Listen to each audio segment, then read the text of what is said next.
Here with Mark Church, later to be joined by Nick Gledhill, and Essex have taken the field, as have the Surrey openers, and 260 is the target for Surrey here. Been some good entertainment, I have to say. I think the crowd here is quite extraordinary, really, considering that there's nothing actually on the game in terms of winning anything, but they're thoroughly enjoying a day in the sun. And it is going to be Ben Allison to bowl the first over from the River End. Surrey needing 260 to win. Rory Burns turned his ankle before play started, so don't expect to hear him mentioned opening the innings for Surrey. And they've still got a pretty formidable opening pair, as Mark will describe. Yeah, Ryan Patel and Dom Sibley opening up for Surrey. So it's 260 to win for Surrey. And from a batting point of view, that 259 for 9 really built round Bo Webster with 69 and Noah Thane with 63, and then a very good innings right at the back end from Jamal Richards of 31. It's Ryan Patel on strike. Allison comes round the wicket to him, and the first ball is punched away off the back foot by Ryan Patel in an emphatic style for 4. Cool, that's a nice start for Ryan Patel. Bit short, bit wide, and he has put that away quite beautifully. So Patel's up and running, Surrey are up and running. 4 without loss Surrey. From a bowling point of view, Conor McCurr finishes with 4 for 55, Birdie 3 for 38. Cameron still outstanding, 10 overs, 1 for 34. As round the wicket goes Allison, and solidly forward goes the left-handed Patel. Plays this one back up the pitch, and there's no run. And just a word as well for Tommy Elam on his not his debut, but his second game and bowling for the first time for Surrey. None for 29 off 6 and bowled extremely well. So Rory Burns, as we were saying, sadly twisting his ankle in the warm-up. So no Rory Burns for Surrey, but it means that Krish Patel is making his Surrey debut.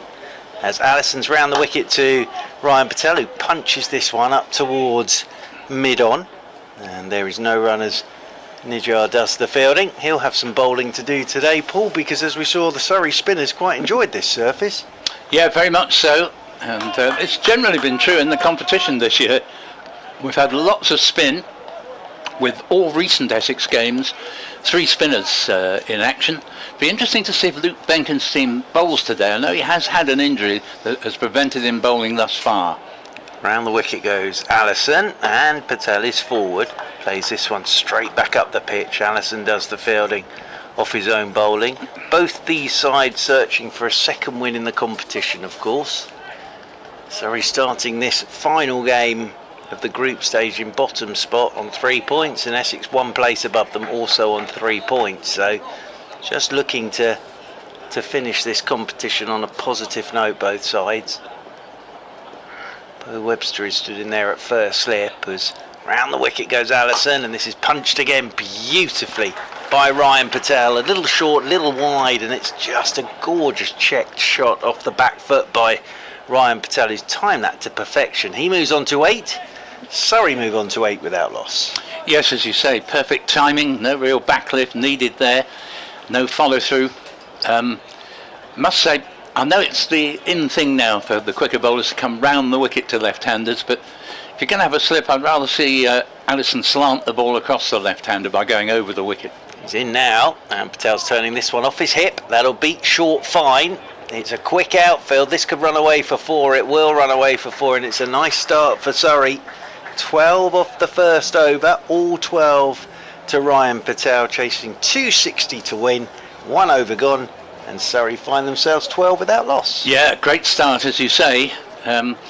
Always unwise to jump to too many conclusions this early in proceedings, but I do feel that there's plenty of runs in this pitch for batsmen to exploit, and although Essex were far too spendthrift with their wickets in the early stages of their innings, we saw latterly with 2 partnerships, the one between Noah Thane and Bo Webster, and then the late order partnership between Jamal Richards and Ben Allison.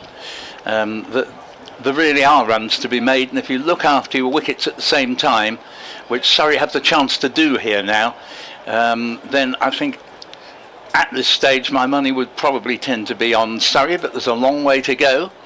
And what I will say is I think Essex have to pretty well bowl Surrey out if they're going to win this game. So here, Beard is in, and that will be a wide for starters. 13 for no wicket. Beard ends up on his haunches, and he'll have to bowl that one again. 13 for no wicket. Completely lost his footing there, didn't he? Yep. Just sort of fell over as he let the ball go, Aaron Beard. And a wide to start with, so nice start this for Surrey. Beard's not happy with the footholds at the moment. The ground staff are out there in the interval doing all their bits and pieces. But that first ball, he's hit the crease and fallen over. So he's not happy with the footholds at the moment, Aaron Beard. So it may be that the ground staff have to come back out with one of those big mallets. Yes. That's what they normally do, isn't it, Paul? Far be it from me to rake over the coals, but here is another example of my objection to making the players be the sufferers if the over rates are slow, because here we have a situation, you couldn't possibly really say it's the bowling side's fault that there's something wrong there. So what I think should happen, another example would be, nowadays if you want to field at leg slip you have to wear a helmet, and of course that's further hold-ups. I think there should be a way of, rather as in football where you add on the time that's been wasted, that things for legitimate hold-ups that the players couldn't do anything about are taken into account. But here's a good idea. They've come out on the little tractor. Well, yes, that speeds it up. Which you don't They wouldn't often do that see. in a test match. No. It would take forever, this, Well, in yes. a test match. In other words, I support the fact you want to see as many overs as possible, but I don't support penalising the players when there are so many more interruptions All I nowadays. would say, I'm going to be brutal here as well, I don't think the players care, because monetary fines ain't going to touch them. No, you're right. And also the other thing is all this points for the World Test Championship. Come on, be honest. When we get to who's qualifying for the final, not that many people will know anyway. No. So I think somebody came up with a really good idea about sort of taking the new ball, and if you're way behind you can't take the new ball. Look, I'm not having a go at the players, but what I'm saying is the players aren't going to be at all bothered, because you're right. any monetary fine's not going to bother them. No. And also, really, as I say, these Test Championship points, apart from, well, is anybody that bothered? No. Really? No, I don't think they are. It has a very hollow ring to it. It does, it really does. And you just know that one of the finalists will be India. Absolutely. Here comes Beard. And this, he's bowled. He's played on. And that is the end of Sibley, a man who showed at Canterbury earlier this season that he can bat forever, but he's out to the first legitimate ball he's faced here. 13 for 1, and well, he just got a bottom edge into the stumps there. 13 for 1. He's just had one of those competitions, Dom Sibley. Was just trying to angle that down to third man. Big inside edge, went straight back onto his middle stump.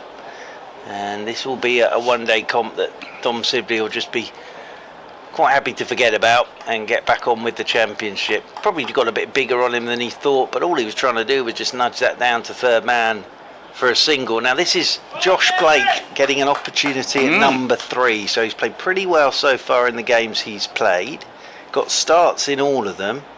Now he's got a big opportunity coming out in this second over, but disappointing for Dom Sibley, in charge for this game.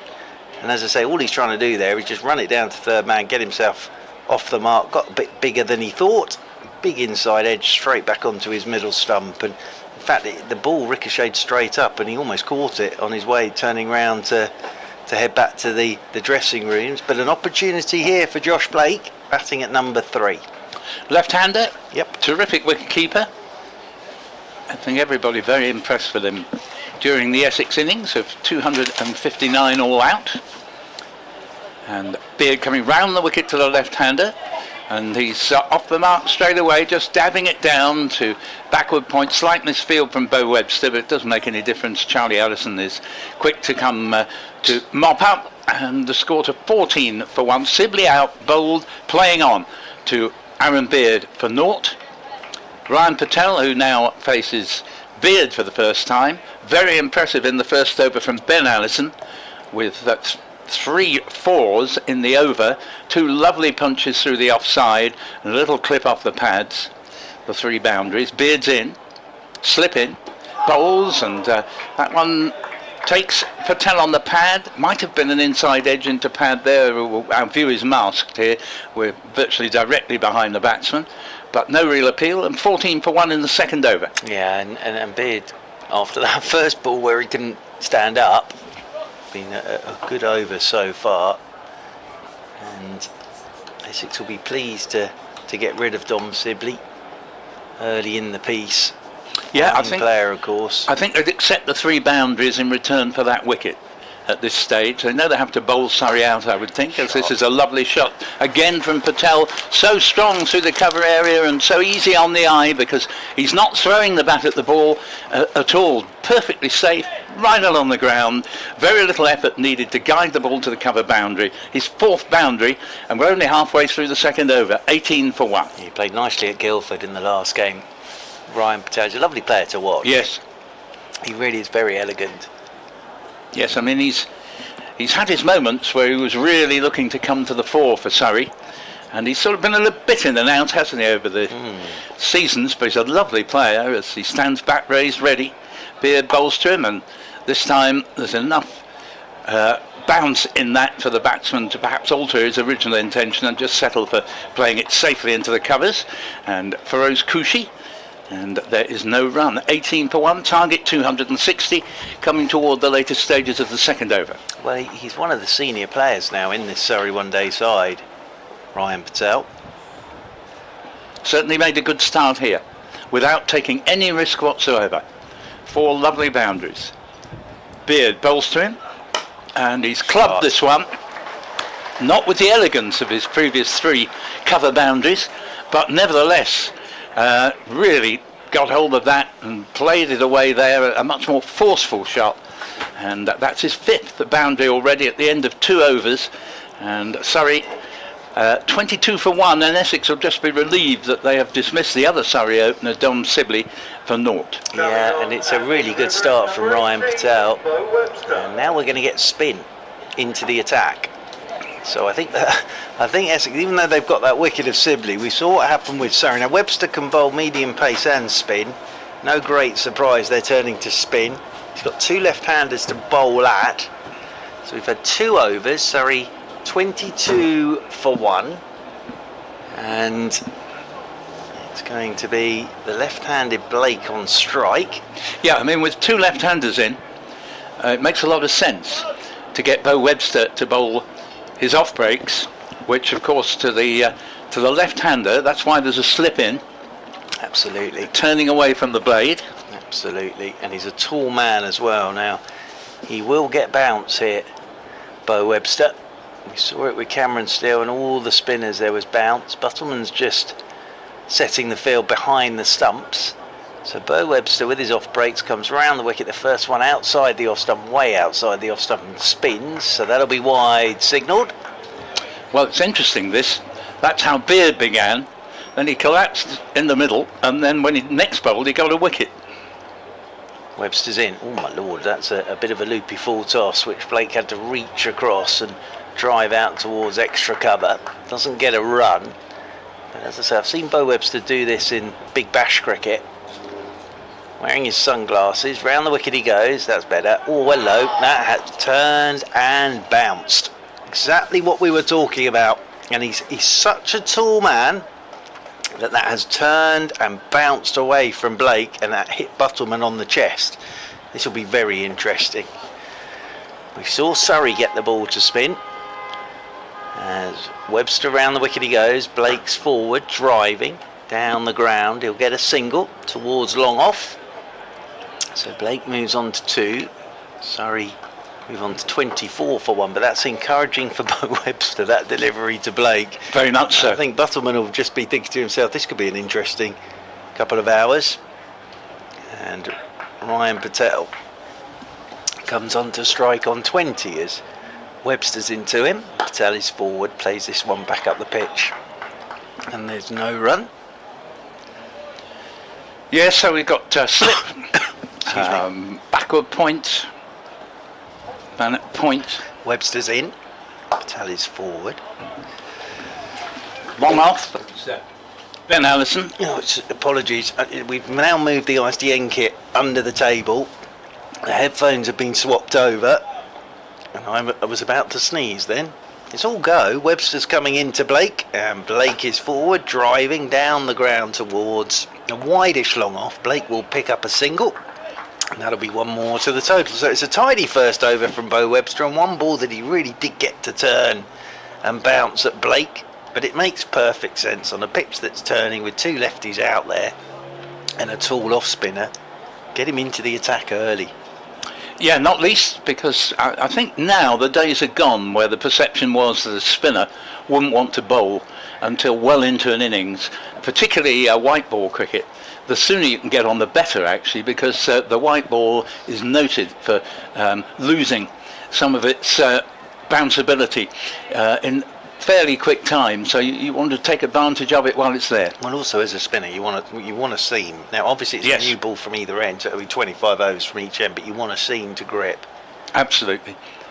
Beard, Hayes close end, in and bowls, and this ball's been very nicely played through the offside, and that's gone for four. Another beautifully timed shot, and that is Josh Blake with his first boundary, moving along to 6. And Surrey certainly taking advantage of the close set fields here, 28 for 1.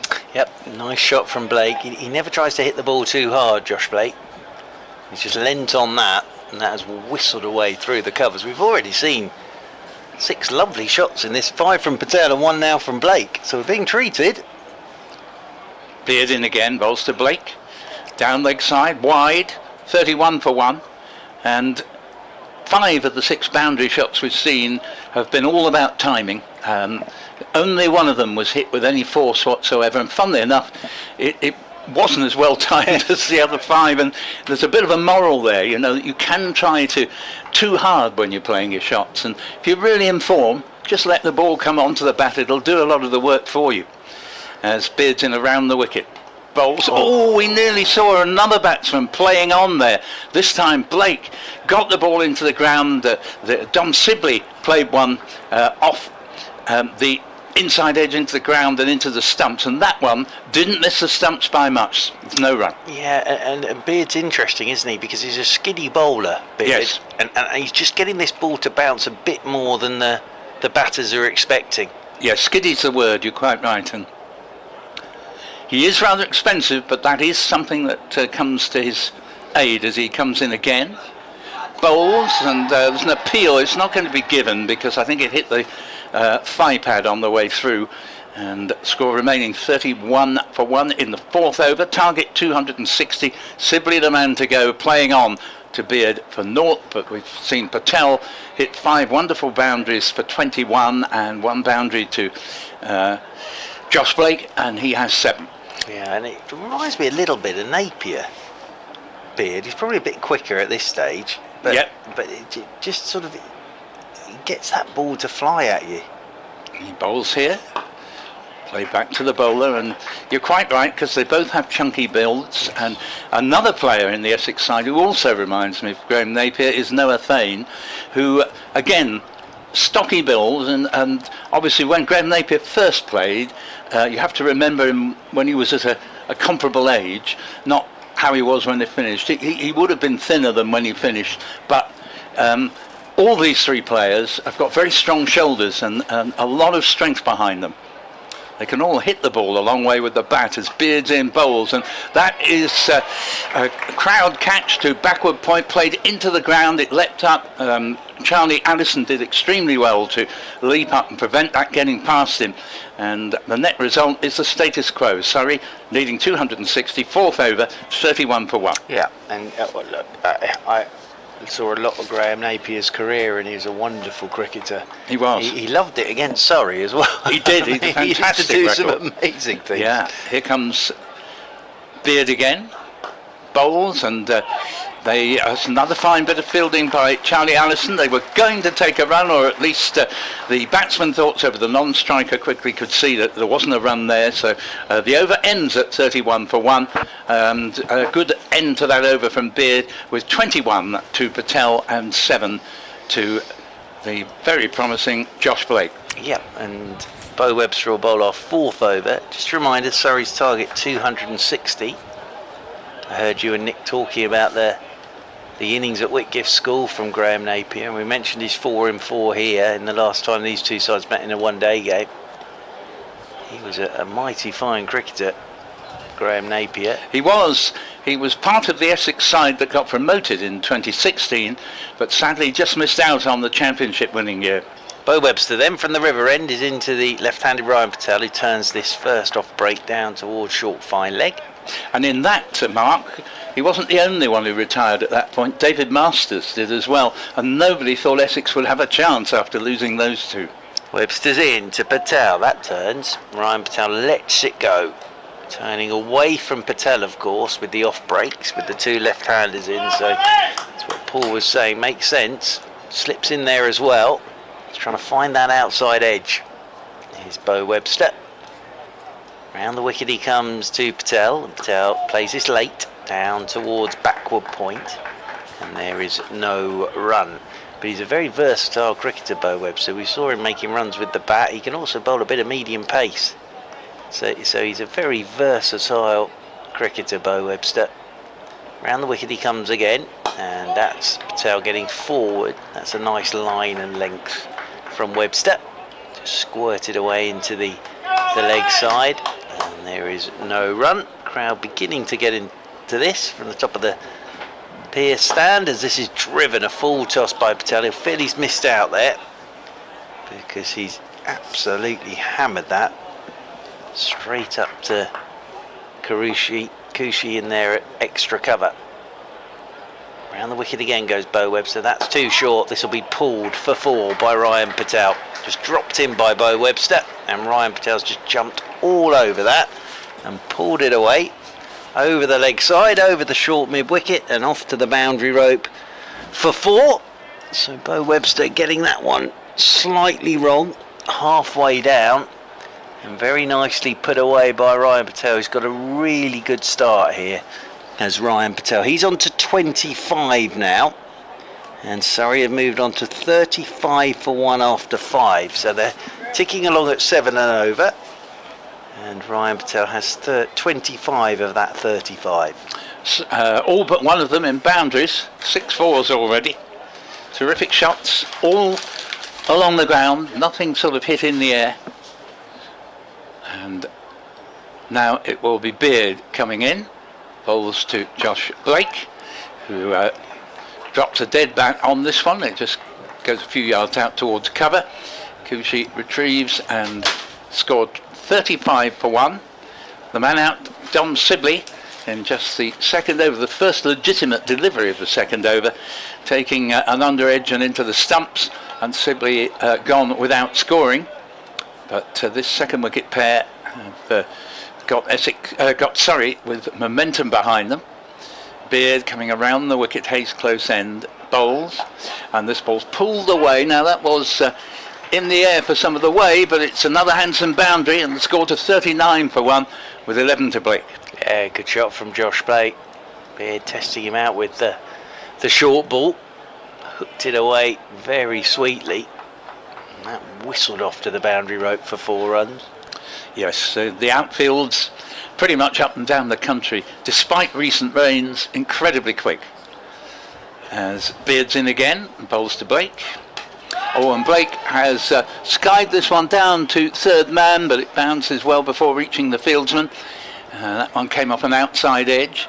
Not as convincing as his other work, but 40 for 1 on the board already, and Blake up to 12. Yep, and got away with that one a little bit, did Josh Blake. But you need your moments out there in the middle. There aren't many that play an innings which is completely faultless. No, you're so right with that. And Beard's on his way again. Into bowl to Patel. And this one catches him amidships, and probably a leg by here. Just waiting to confirm that with any signal there might be. Actually, I don't think there's going to be one there, so there must have been a little bit of glove or bat on that. I would guess glove, really, because it did go quite slowly down in the long leg direction. Anyway, 26 now to Patel, 41 for 1. Sharp delivery again from Beard though. Yep.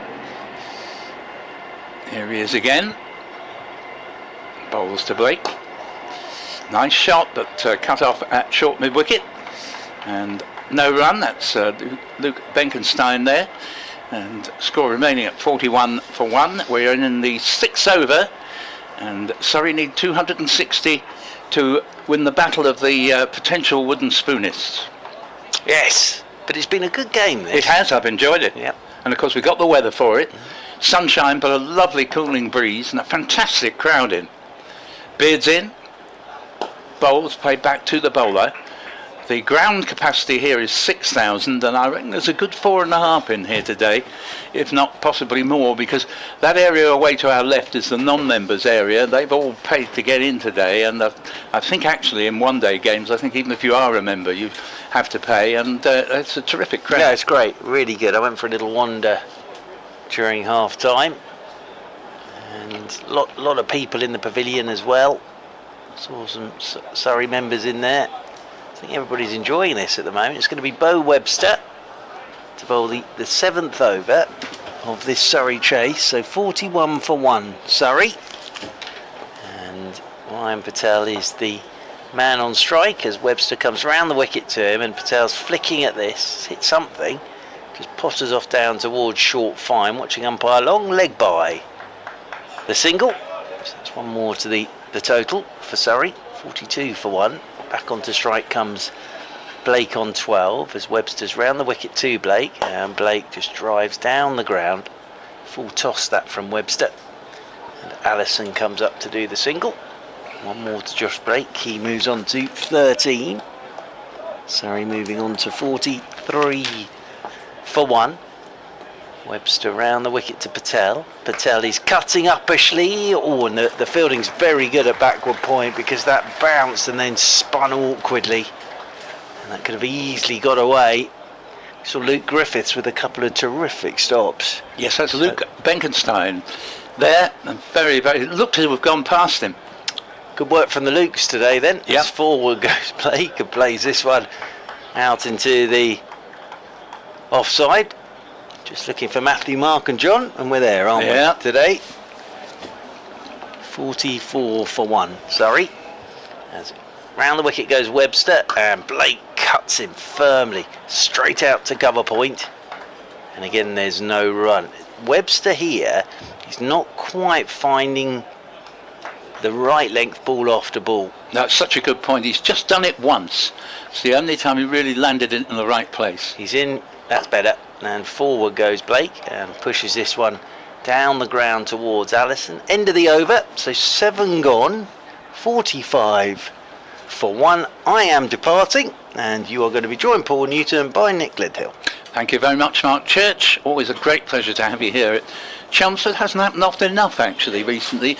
We've tended to have seasons where, first of all, Essex and Surrey have only played each other once. And you don't mind once in a while, and you say, well, you can't always have what you want. But it has happened about 3 times in the last 4 or 5 seasons that either there's been no championship game at the Oval, as was the case this year, or none at Chelmsford. And there's also been a number of occasions in one-day cricket. I remember, I think it was last year, we didn't have Surrey playing down here at Chelmsford at all. And here is Beard coming round the wicket. Oh, and very nearly, well, it's not quite true to say very nearly played on, but Josh Blake didn't have a great idea of where that had gone. As Nick just adjusting himself so he can sit out of the sun. Yeah, a little bit warm in the sun. Mark was braving it, but I'm going to just sit back a little bit. Got a decent view there. Yeah, good start certainly for Surrey. They'll be pleased with this. Got the early loss of Sibley. Here's Beard again. Bowling to Blake. Oh, and that's off an edge and in the air as well, but the luck rides with him there as it goes past Charlie Allison. Nothing the fielder could have done, and down to third man for a single. 47 for 1. I think Essex certainly relieved that Jamal Richards played that cameo. It was very good to see, wasn't it, Paul? It was. 31 he made off, I think it was 24 deliveries, and good to see a man who'd played so well last year at one point, albeit coming in at number 10, but he was averaging over 100 at one point with a number of not outs, and he bowled well as well. but he hadn't been having a good season in the second 11, and hadn't come off at all. 7-2 and 0 in his previous 3 innings this time round. And we were saying earlier that another player to have lost his form and confidence was Josh Rymel, who began in this competition, but a couple of years ago he was in tremendous form. Just one early thought on this. If Benkenstein can't bowl, I'm not sure the Essex attack looks balanced for this pitch. You could be right as Beards in the bowls, and this ball is smashed away but without timing and doesn't go where the batsman was aiming, looking to punch that through the covers. It ends up at mid-on perfectly safely all along the ground, but it's Ryan Patel on strike at this moment. He's on 27, 15 to Josh Blake, and 46 for 1 needing 260. We're in the 8th over. So I'm sure part of the thought process of Tom Westley being rested for this game it might be the fact that Benkenstein can bowl, because that will give them a more... Yeah, I think you're right. Beards in, bowls, and this ball is punched, but now there is a man on the cover boundary. Picked up 4 of his 6 boundaries in that area previously. Now it's commuted to a single. 47 for 1, 8th over being bowled. So elsewhere in this group, well, actually Hampshire fought back a bit, because Kent in the end 325 for 8, Bell Drummond 150 from 133 balls. Hampshire have to get to that target quite a long way within the 50 overs to win the group, but they're 14 for no wicket in the 3rd over. Kent have to win to stay in contention.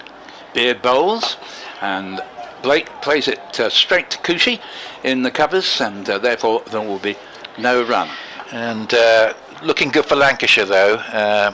Even if Kent win, it won't be any good if Lancashire win, and Notts made 185 in the end, and did quite well to get up to that with 3 scores in the 30s down the order.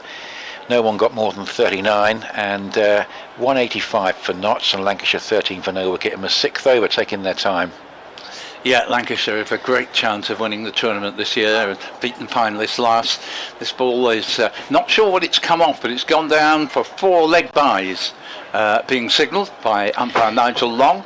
And 51 for 1 in just the 8th over. That was the last ball thereof. 51 for 1 was 28 to Patel and 15 to Blake. Yeah, I mean, look at the strength of their batting lineup. George Bell, who impressed us early season, didn't he? The keeper batsman, opens in the one-day stuff. Keaton Jennings, who's been injured recently but now back. Stephen Croft, Dane Villas, and then Balderson, of course, who got a hat-trick, didn't he? I remember, I think it was last year he got the hat-trick, or I think it was here at Chelmsford.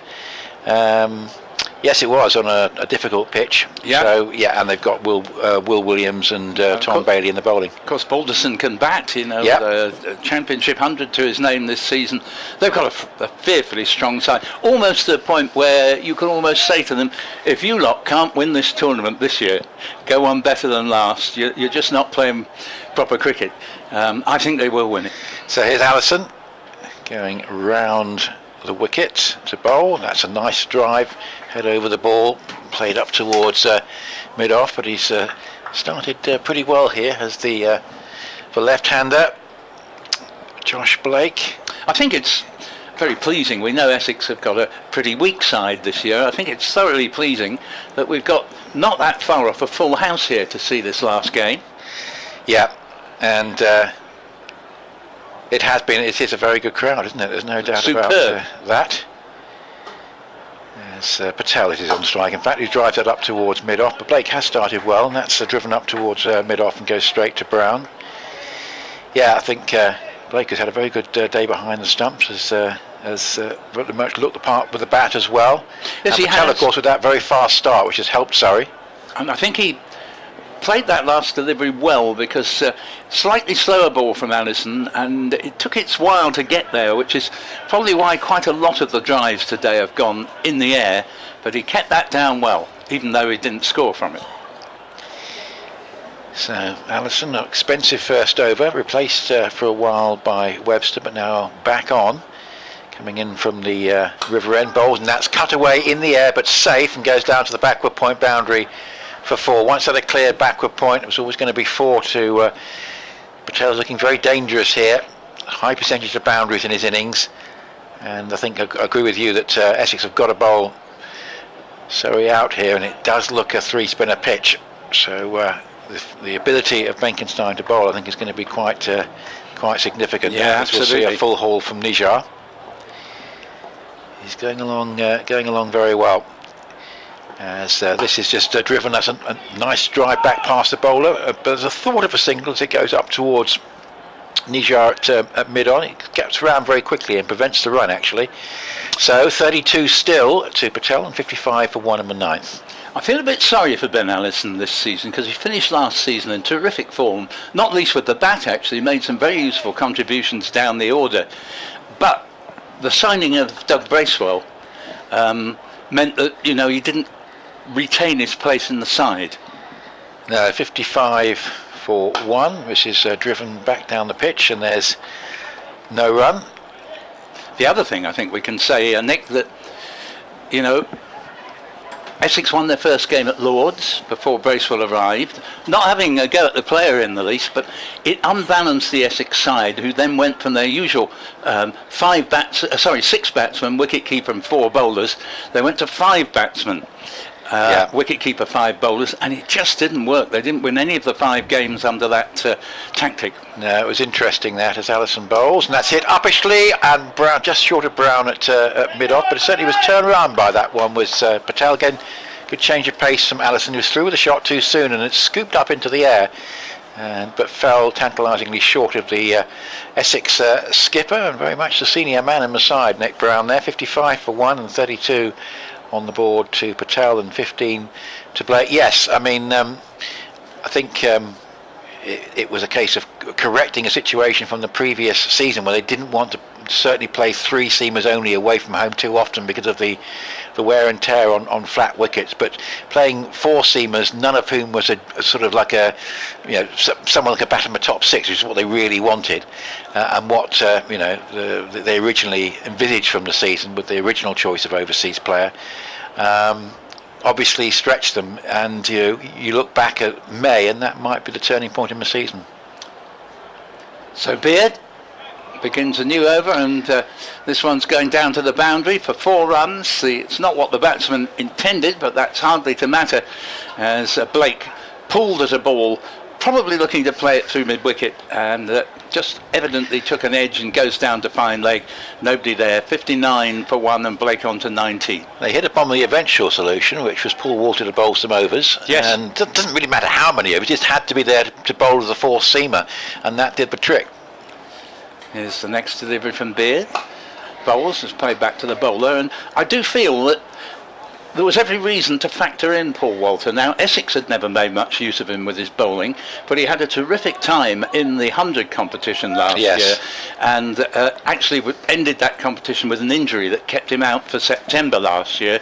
But in fact, he doesn't look that much of a bowler, but he keeps taking wickets, and he's proved a very adequate replacement, getting James Vince out in both innings at the Aegeus in a low-scoring match. And here is Blake playing the ball square drive, and there's slight misfield out there on the cover boundary, but it doesn't cost an extra run. They're always going to get 1. 60 for 1 in the 10th. Yes, I guess if Essex aren't able to win the title this year, I think they might just look back. There was a bit of bad luck with the weather, wasn't there, against Surrey when they played well in the championship match here. Yes, but the usual problems, I would describe them at Edgbaston, and never really on top at Trent Bridge, were they? No, they've probably been unlucky with the weather at Canterbury as well. Because Kent are not the strongest of sides, as Beard's in and bowls, and this ball is again played out to deep cover. They think about a second, decide against it, and 61 for 1. But the performance since then in June and July has been absolutely excellent, and I'll come up with the downside of the ECB's fixture planning for this season in just a moment. But the upside, it was an increase in games in June and July in the championship, and certainly Essex made the most of it. Yeah, there's another factor I would throw in as well, as here's Beard in bowls, and this ball again will bring deep cover into the equation. 62 for 1. I was going to say, Nick, that there's another bowler who perhaps mightn't have been expected to do as well as he has at the start of the season.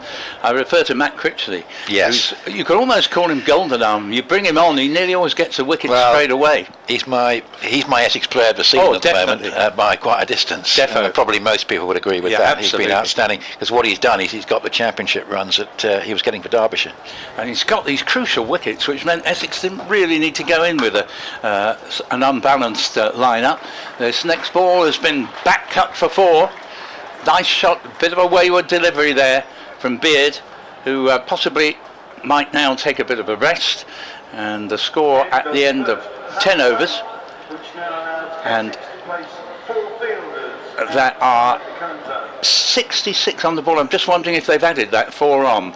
I think they have. 66 for 1 in 10, with 37 to Patel and 21 to Josh Blake, who's having a thoroughly good afternoon here. Yeah, and Surrey on top at the moment. Yes, the downside to the schedule, I'm afraid, is this period now, which really they've got to do something about for next year. This isn't really acceptable. 1 or 2, Somerset, I think basically our colleague Anthony Gibson was put out something on social media about this. There's no cricket there for a month, and really there ought to be a championship round starting the day after the bank holiday at least. There is room for it. The problem is it's a TV schedule around the knockout stages for this and the hundreds, eliminator and final, and things like the fact you cannot play the semi-finals of this on the rain day of the 100, which is a bank holiday, which means the bank holiday has to stay blank. All very unsatisfactory as Allison bowls, and this is driven away, and it's a fine shot. That is a good stroke from Blake. It's a square drive, and it's hit with tremendous power. That was a lovely shot away off the back foot, beautifully timed, and away for 4. So he goes to 25-70 for 1 in the 11th, and Surrey at the moment bang on target for this target of 260. Yes, Allison, I understand that he's aiming at that line just outside off stump, but if he gets the length, the slightest bit wrong on either side, he's going to go to the boundary. Allison bowls again, and this is almost just chopped down towards third man. In the end, played quite late by Blake, but he gets a single, goes to 26-71 for 1. Yes, I think it's particularly telling on the counties that have only got 1 home match left. Obviously Essex do have 2 to come, but it is an unsatisfactorily long break until September the 3rd or 4th, isn't it? 4th, yep. And I just think there is room with a little bit of tinkering for a championship round starting on the 29th of August, and I'll explain the benefits of that in a second, as this is a pull drive and firmly hit, not particularly timed, but they get a single out towards Nijar coming round at mid-on, but accumulating well. This pair, another single to Patel, 72 for 1. He goes to 38. But if you do end up with a fixture in that bank holiday week, obviously there's something still for the kids on holiday to watch in the championship, which having seen the Ashes, something they'd like to see. Lots of youngsters in today, but also it gives you 5 rounds of games up to the end of the season. Allison bowls again, and this is played off the back foot up into the covers, which means everyone can have 2 home games. In that 5 rounds, you'd have basically everyone would miss a round, and everyone would play 4 games in that last group of 5 matches. So just need a little bit of tinkering, but at the moment we've got a situation where some counties have only got 1 championship match left, and it just feels like it's wide open spaces in the season with no cricket, Paul, particularly in the school, still in the school holidays. Absolutely. So I think the ECB need to have a look at that next year. I know it's all tied in with what Sky want to cover. As Allison bowls, that's played up into the onside, and there's no. I've got a feeling Sky are more interested in covering the knockout stages in a bit more detail than they have been in previous years. So I think they may well be covering both the quarterfinals and the semi-finals, because there is no 100 on the day of the quarterfinals, interestingly, which suggests that there might be a televised match there. But that, it just needs a little bit of collaboration, and you end up basically possibly maybe not playing a round of games at the start of April, but playing one in late August, which might be far preferable. 71 for 1 in the 11th over on BBC Essex and BBC Radio London. As Allison bowls, and that's driven off the back foot, and quite exuberant fashion by Blake, who really has settled in well here. He's gone to 27-73 for 1, 11 overs, and this is the problem. The Essex attack at the moment is very seam-based, and where are we going to get the spin from? Now, if necessary, Nick Brown's going to have to bowl some of his phantom leg spin, which I haven't seen for years. No, nor's he. Jamal Richards looks as if he's been summoned into the attack, but of course he's a quicker bowler and won't solve the problem that Nick's just mentioned. And I'd also say, I don't think it's terribly advisable, Nick, that all three quicker bowlers are coming round the wicket to the left-handers, just for the sheer sake of variety. I mean, I actually prefer the idea of having a slip-in, because Essex have got to bowl them out to have any chance of winning the game. Surrey will win this if they've got wickets in hand near the finish. And I prefer the angle, slanted across the left-hander rather than coming round the wicket. It means as soon as you drop one on middle stump, it's probably going to go to the mid-wicket boundary.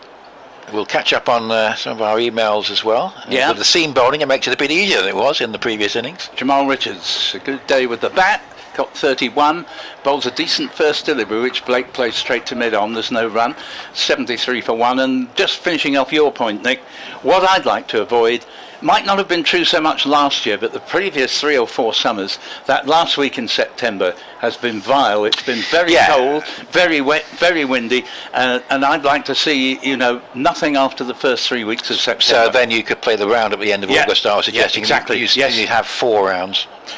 And Richards is in bowls, the ball's played into the offside. Not the least point being, you have this wonderful competition, which I was very pleased to hear Michael Vaughan recently described as the most difficult competition to win of the lot, and he included test matches in that. He's not talking about the 100, I presume. No, he isn't. He's talking about the county championship and what it meant to him when he won it with Yorkshire in 2001. Great to hear him in such support for county cricket. And to have it played at a time when the weather is so dodgy. You don't want to ruin the competition by not having a proper climax. Richards is in and bowls. It's played to backward point. There's no run. I mean, it favoured Essex 4 years ago when the last game was at Taunton and it rained for 2.5 of the 4 days. But leaving skullduggery out of it, it was pretty hard luck on Somerset, to be fair, to end up, with a game they couldn't possibly have won. Yes, of course.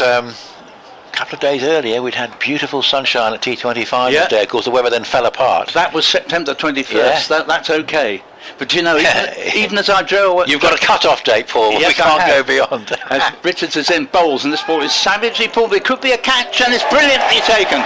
That's a tremendous catch. It might be Charlie Allison again. Just wait to get confirmation of that, but it's a wonderful catch because it was hit in the air. Fieldsman did have time to realise what was on, but he dived forward and took it in both hands, and that's a most needed breakthrough from an Essex point of view. Yeah, I mean, that was firmly hit. I mean, they had to get a wicket there, really, because these two are just building a very, very comfortable partnership, and it's Luke Benkenstein, just to confirm. Luke Benkenstein. Yeah, so Luke Benkenstein, who we're wondering if we're going to get to see him have a bowl. Yeah, he did very well to take that.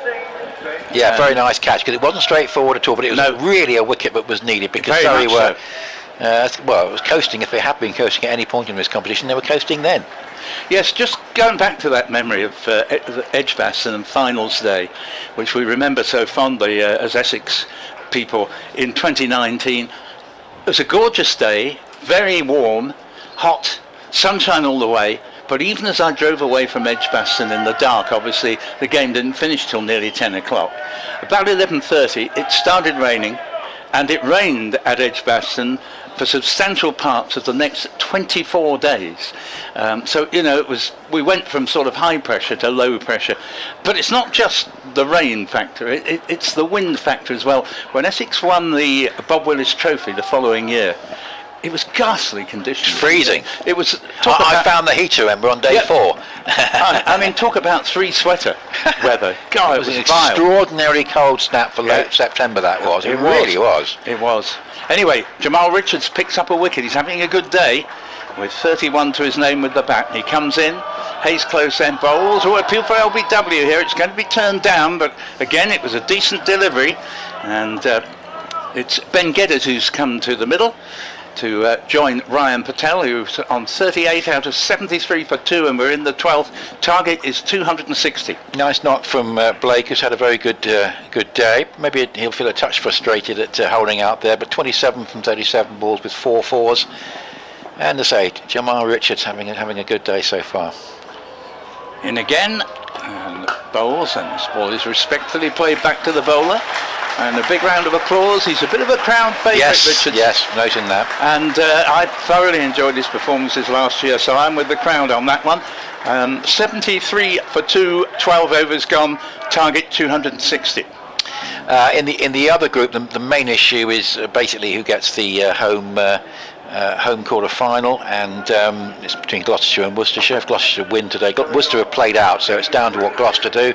They're 20 for 1 in the fifth over, needing 268 to beat Durham. Warwickshire have almost certainly won the group, barring disasters there, and there's no sign of disasters because they're 75 for no wicket after 11 overs, chasing 276 to beat Sussex.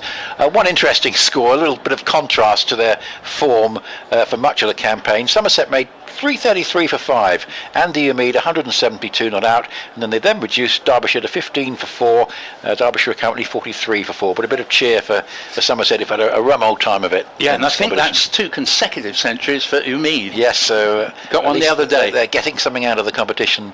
Yeah, Somerset. They haven't. They've been, again, just sort of saying there's a touch. I think Sean Dixon gave a very interesting interview saying at times it has felt like their second team against others' first teams, and you do sympathise, yes.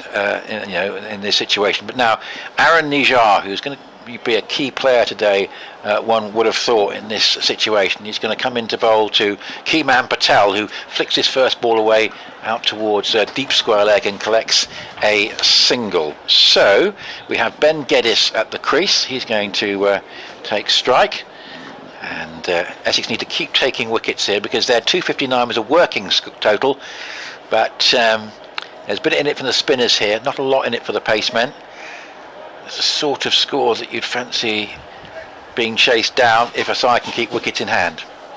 Very much so, and as we've said, Essex basically need to bowl Surrey out if they're to win this game, and that was true against Middlesex as well. They didn't look like bowling them out, but in the end they did.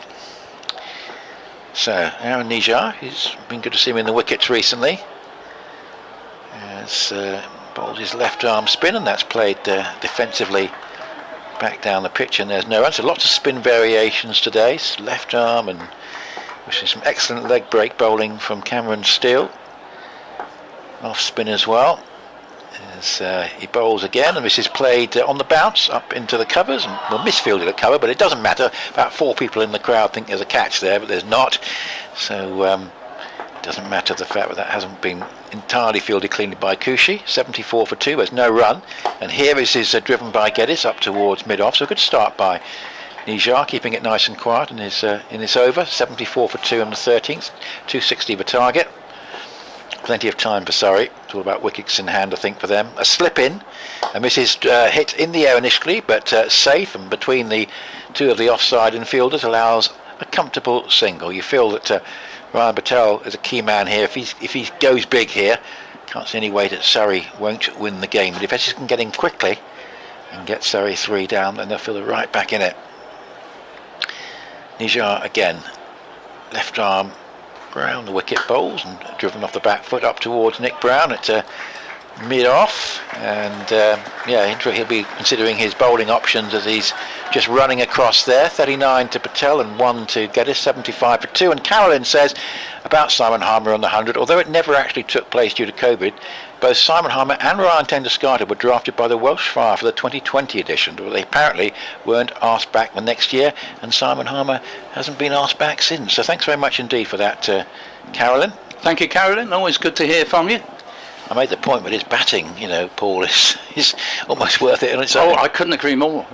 Richards is in, beginning a new over from the Hayes Close end. They'll bring Mark Church in to join Nick Liddell at the end of this over, and that ball's been hit away to the mid-wicket boundary, an enormous distance away from us here, about 100 yards. I wouldn't think it might even be slightly more, and score up to 79 for 2, I think that should be. And Geddes' first shot in anger moves up to 5. Pradders with an email about the 100. I think sympathising with your view that there were lots of good days of cricket there, despite the over rate. And this ball's frayed to backward point for no run. And you think there's too much emphasis placed on over rates, and you think you want to come away from a day's play having enjoyed the cricket, and you can't imagine coming away thinking the cricket was poor, but never mind, the over rate was excellent. Yes, so you said it didn't detract from your enjoyment. No, that's so right. I mean, I just think that anyone who was there at any of the test grounds this year, apart from the ones where it poured with rain, you know, if they weren't satisfied at the end of their day, gosh, I don't know what it would take to satisfy them. It was incredible cricket. Richards is in, bowls short, and it is given as a no ball. Was above head height as it passed Geddes, so 81 for 2 that will be. Not a free hit, I don't think, no. Jerry back in touch with us regarding mentioning his email about Blackpool, and I did mention Essex's recent record in Lancashire, which is very good in the Championship, and you're saying that they've played in Blackpool 10 times over 100 years. So it's a good steady 1 in 10 year rate, that, isn't it? It's 3 wins each with 4 drawn games between the two sides. Richards is in the bowls and it's played to mid-on for no run. 81 for 2 on the board, another 179 needed. And Jerry, you say that you've chronicled them in a book to be published later this month entitled Essex by the Sea, 100 Years of Lancashire Against Essex at Blackpool. So let's hope the bowlers can back up the great effort by the later batsmen here today. And you're saying, where's Jamie Porter? Is he injured? No, he doesn't appear to be injured. We saw him on the outfield doing warm-ups. I think he's been rested ahead of the return of the Championship. Richards is in. Bowls, and this ball's hit to mid-on, and no run there, and 81 for 2. Yes, it's been great to see the return to his good old self of Jamie Porter this year. He looked a rather disgruntled figure previous 2 or 3 seasons, just not able to compete with Sam Cooke basically in the wicket-taking stakes, but he's actually ahead of Sam Cooke at this stage this year, and I'm a huge fan of Sam Cooke as well, but the two of them are fantastic players. Yeah, I'll come back to Jamie Porter actually regarding the Southampton game after this ball. Richards bowls it. And this ball's, played into the ground, doesn't go by the off stump by very far, taken by Buttleman. I say he's not injured, but at Southampton he may have had some sort of a niggle because he only bowled 7 of his 9 overs, and it was quite clear that Hampshire were just playing him and Harmer off, and they got the runs against everybody else. I think he played 1 more game after that. He's been rested since, so there may be a precautionary element, but I think the key thing for us is to make sure that Porter's fit and firing for early September. As he was for the Championship game there, and right well he bowled as well, as here is Richards in bowls, and it's played just a few yards into the offside. 10 wickets in the match for Porter at the Aegeus. In a low-scoring game, his contribution was absolutely vital. That's me for the time being. Paul Newton here, about to hand over to Mark Church, who will join Nick Gledhill. And Michael, but in touch about our film analogies that we were talking about earlier, in terms of not quite seeing the entire film, if in comparison to the overs not being bowled for the day. Yes, it's a sort of comparison, isn't it? You say, haven't been to the flicks for a while, but sadly remember those bizarre days in the 70s, you're arriving halfway through the film, waiting for the next half's performance. You reckon that you should have been fined for that. So thank you very much indeed for that, Michael. It's going to be Nijar. Go left arm around the wicket and bowled. That's played off the back foot and hammered down the ground. It's going up towards long off, and there's nobody there, just down in front of us, and that is going to be 4 runs. Good stroke, and certainly at the moment just the 2 wickets down for Surrey, and they'll be quite pleased, particularly Patel can stay with their progress, as here is next delivery, which is on the pads of Patel, and just flicked away for his 44th run. Welcome back, Mark. Thank you very much indeed. Yeah, went for a little wander round the ground, saw the wicket of Josh Blake. Yeah, I feel a bit, just picked the wrong one there. Didn't quite get it. What would disappoint him is he's got a start again, but hasn't been able to take it on, but kept beautifully today. I met Cameron Steele's dad when I was walking around the ground. Lovely to meet him. He's probably wondering how anyone got a 6 and a 4 off him in the same over, which Thane did, of course, at one point, as that's played defensively back down the pitch and there's no run, because my word, Steele bowled well. I'm just thinking, if Benkenstein can't bowl, the Essex attack doesn't look balanced on this pitch. And it's a 3-spinner pitch, this, isn't it? There's Nijar bowls, and that's a hit. I think it's a crowd catch, but it has bounced down into the ground and gone up to Richards at backward point, and there's no run. 86 for 2. Might be a 9-spinner pitch. This one, there's a bit there, isn't there? The fact that Wesley has been rested for this game maybe suggests that Benkenstein can bowl. We'll see. As this is hit in the air and straight to Brown at mid-on. Slightly soft dismissal that for Geddes, but. It's a wicket for Nijar, just proving the worth of the spinners here today. Not quite to the pitch of that, and straight to Nick Brown, who was probably just thinking about his bowling options. And there's a ball coming to me. I've had to stop thinking about that and take the catch, which he duly did. And Essex get a 3rd wicket, so 2 relatively quick ones. Patel is 44 and very key here, 86 for 3 in the 15th. Yeah, Geddes will be a bit disappointed with that. Just looking to go over the top, but didn't quite get to the pitch of it and nailed it straight to Nick Brown, who took a pretty comfy catch at mid-on. But it's the spinners again, and Conor McCur's figures are sort of standing out a touch at the moment with his forefoot. And here comes Cameron Steele, who bowled beautifully and now has a job to do with the bat as well. 86 for 3 then, Surrey. It's bubbling up very nicely to be a close contest, this, at the moment. Yes, I think Patel is very, very important, having got himself started. He's looked pretty comfortable. He's not looked in any great trouble out there, has he? And I am interested to see if we do see a third Essex spinner, because that appears to be where the main danger is going to come from. And Nijar has started pretty well, so he'll be pleased. But he's got some wickets recently. It's been a fairly sort of lean season for him, but he's got some wickets recently and getting himself into the contest early on here in his second over. So 86 for 3. Sibley a duck, Blake 27, Geddes 5, and now it's going to be Nijar to bowl to the new man Steele, who gets underway straight away actually with a single out into the covers, the back foot, and a successful over for Nijar. Takes him to 1 for 8 in 2. Patel has 44. There's one on the board to Steele, and it is 87 for 3. The target is 216. We've had now the completion of 15 overs. Yeah, and it's an important partnership, this, because still to come from a Surrey point of view, Conor McCur, Tommy Elam, then young Mr Patel on his debut, Luke Griffiths, Dan Moriarty and Amar Verdi. So this is a key partnership now for Surrey, and it's a key innings really from Ryan Patel down there at the non-strikers end. 87 for 3 then, Surrey, after 15 of their 50 overs, as Richards is in, and this is turned by Steele off his hip down towards long leg. I think this might be leg byes. Yes, it will be, and that'll be one more to the total, and Surrey tick round to 88 for 3. So yep, it's another 172 from here for Surrey. And I'm just looking, the rate at the moment is 5.8. The rate required is 4.94. Yes. So they're above the rate. And Wasp has Surrey at 48%. There you are, you see. So that's pretty even Stevens, isn't it? Yes. As Richards comes over the wicket to Ryan Patel, who's just turning this one into the leg side. Won't get a run on this occasion. But yes, after this, it's a fairly inexperienced batting lineup for Surrey. So a key partnership, because there's a reasonable amount of experience out there at the moment. Absolutely. And the Essex less experienced low order batsmen, either because they're low order or they're less experienced, struggled a little bit after the breaking of the Webster-Sane partnership until Richards came in, and his cameo could yet make a difference. Absolutely is. Here he is, Richards over the wicket to Patel, and the left-handed Patel pushes this one out into the covers. Bo Webster does the fielding in there. There's a touch of the Will Jeffersons about Webster, isn't there? That tall figure, obviously in Essex days, Will Jefferson.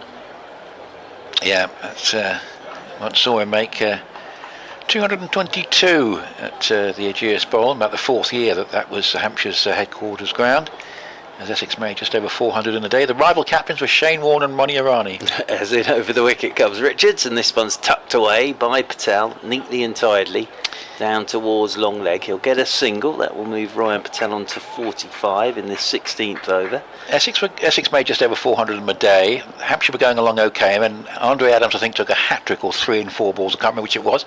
And at the end of day 2, there was a lively discussion about the state of the match between Irani and Warne on the field. Absolutely. Well, there's 2 captains there that weren't shy, I think it's fair to say, as Cameron Steele waits for Richards. Richards is in, and Steele flicks this fine down the leg side. That's running way down below us. I think it'll just be a single. Yes, it will be. Fielding's pretty good down there. And Allison doing the fielding keeps it down to just 1. So 1 more to the total. Steele moves on to 2. Surrey move on to 90 for 3. Back onto strike comes the left-handed Patel. There's that wonderful photo of Jefferson and Taylor when they were batting against Surrey at the Oval for Leicestershire, and it's ridiculous. Towering above James Taylor, Will Jefferson. Richards is into Ryan Patel, who drives nicely, if a little uppishly. One bounce to Bo Webster. End of the Richards over. Tidy over that from Richards. 16 gone. Surrey in pursuit of 260. Find themselves 90 for 3. So, BBC Essex Cricket at gmail.com if you'd like to get in touch with us. I see the debate between myself and Mr. Newton has caused wide-ranging. Excellent. Very good. So that's been good. I've just thrown in my latest one for this afternoon, which is I think there ought to be a round of championship matches starting on the 29th of August. I don't think the gap is too long. And I think with a little bit of tinkering, you could do that. You can either take a game off the end of a season at the end of September, or at the very start. Paul favoured taking it off the end. Any thoughts on that? Let us know, as that's Nijar bowling, and that's played up into the offside, and there's no run. And Phil in Billericay, thanks for your comments, Phil. He said, you asked where the spin bowling will come from, and he said, surely they can call upon Aaron Nijar. Well, they're doing that right now. And he's one of two known spinners for Essex today, as this is played defensively from the crease by Steele up into the onside. Like that known spinner. Yes, who are the unknown we don't know. spinners? Well, that's right. Benkenstein has been, he's had an injury which has prevented him bowling so far. And then Nick Brown, we know, can bowl some phantom leg spin, but which I haven't seen for a very long time. Anyway, here comes Nijar bowling again and coming down the pitch there. A bit of aggressive intent from Steele, but he checks his shot, plays it up towards mid-on, and Nick Brown is there. Of course, Tom Wesley's been rested today, so the surmisation from that is you would think that Benkenstein might be fit to bowl. We don't know. So here's Nijar bowling, and that's all picked up. Attempt to hit the ball away back at a square on the onside. They scamper through in the end for a leg bye, but nice piece of bowling from Nijar, and it does look a sort of pitch this where you probably want 3 spinners, don't you, Mark? Just keep that pressure on that Surrey managed to do. I think they had about 4 in the end, didn't they, Surrey? Yeah, Elam bowled a bit. He bowled very tidely, Elam. Yeah, Elam, Moriarty, Steele. This is played away off the back foot and just punched into an open space there by Patel. Is very much in for the long haul here, you feel? Yeah, and Verdi as well, of course. So the 4 spinners for Surrey. So if it does turn out to be 4 against 2, I wonder if that will be significant in the outcome of the game. We'll see. 92 for 3, 168 required. We're in the 17th of 50 overs. As Nijar bowls a flatter one, that's played defensively back down the pitch, and there's no run. And said, echoing our comments earlier, Phil says it's a shame that these two great sides have been denuded of many regular first team players thanks to the dreaded 100. Well, a number of those will be back, of course, in September. There were some England calls, particularly for Surrey, and of course we wait to see what's going to happen to Rory Burns, who wasn't able to take the field because of sustaining an ankle injury in the warm-up. 92 for 3. Yep. And 33 to go then for Surrey. 92 for 3, as Nick Gledhill says. Nicely poised, this one. Another 168 required by Surrey. Ryan Patel, the man on strike, on 46. And Jamal Richards will continue and bowl the 18th over from the Hayes close end. It's a beautiful afternoon here at Chelmsford now, as Richards comes over the wicket and Patel's tucking this one up towards mid-on. Big cry of wait as the throw was rocketed in. One bounce over the top of the stumps by Nijar, and there is no run. But yes, I think the irony being, of course, we'll get to the end of September and the beginning of October, and the weather will be lovely. It could be. It always is, isn't it? It can be. We sort of have October now is a lovely time of the year. As Richards comes in over the wicket, and this one's down the leg side, and wide is the signal. My thinking primarily, I've just saw something on regarding Somerset. I've only got 1 home game left, and a few sides are in that boat in terms of a championship. But if you did play this extra round at the end of August, you potentially got 5 rounds. That'll allow 2 home, 2 away, and it's a nice sort of even spread, and it just gives a bit more cricket for the members in the second half of the season. Yeah, it does. Yeah, it's come around very quickly, hasn't it? Both Essex and Surrey have 2 home games, of course. 2 home games. About the 3. As Richards is in to Ryan Patel, who's forward and playing this one straight back up the pitch, and there's no run. How was Guildford this year. Was it Yeah, good attendance? Obviously, a bit of a flat game against Hampshire. Well, and against Lancashire, yes, of course. yes, So, unfortunately. yeah, it was fine. I think disappointing that Surrey lost by 10 wickets and by 8 wickets. Yes, of course. And both games finished early. Yeah. But well attended, and it's a lovely ground, Guildford. It really is. As Richards charges in once again over the wicket to Patel, who's getting a short ball and pulling it out towards deep backward square in front of the pavilion. The fielding is done, and they'll take a single, and Ryan Patel will move on to 47. Allison 9 for 23 and 3, Beard 1 for 34 and 5. So far expensive for the seamers, although Richards has been putting that back. He's been a bit more economical and started pretty well. And then the two spinners, Webster and Nijar, going around about 3.5 apiece per over. Richards, over the wicket he comes to Steele, and Steele always tried to whip a ball from outside his off stump, and it beats the inside edge of the bat, and it's well taken by Will Butterman low down to his left hand side. I'm still going to be fascinated in September when we get down to the nitty gritty, this whole thing of the size of the boundaries. Yes. I've sort of had this theory that when batting points come into play, I think the umpires might have to keep a little eye on size of boundaries. Yes, because of his 250 to 450. Exactly. As over the wicket comes Richards, and Cameron Steele's trying to flick this one down the leg side. That's hit the thigh guard. There was a noise. It's a delayed shout from Butterman, but it's definitely off the thigh guard. And Bo Webster looked interested at mid-wicket there. So I can see the fielding circle, of course, the row of discs, and that might become the boundary coming September. Well, I think I was looking. The minimum is 55 metres. That's the minimum you're allowed. Right. 55 metres is the minimum. At least there is a minimum. Richards comes in, and this is turned by Cameron Steele down into the leg side, and there is no run. End of the over. Good one again from Richards. Very tight stuff from him. 4 overs, 1 for 10. And 18 overs gone. And Surrey 94 for 3 in pursuit of 260. Yes, I think I described it as a bit of a gimmick on social media, the 250 to 450. Utterly pointless. Good, I'm glad you agree with me on that. I said complete waste of time. If they want to do something sensible, then start half an hour early on the final day to make up time when you've had a rain-affected game. There was a game, I think, between Lancashire and Somerset. I think it was, not sure it was a Taunton at Old Trafford, but which needed that extra half hour to actually have a chance of a result. It just petered out. But yeah, there was no reason, particularly on a Sunday morning, which most of the fourth days are, no great traffic problems, and just start half an hour earlier to make up time if you've lost time to the weather in the first 3 days.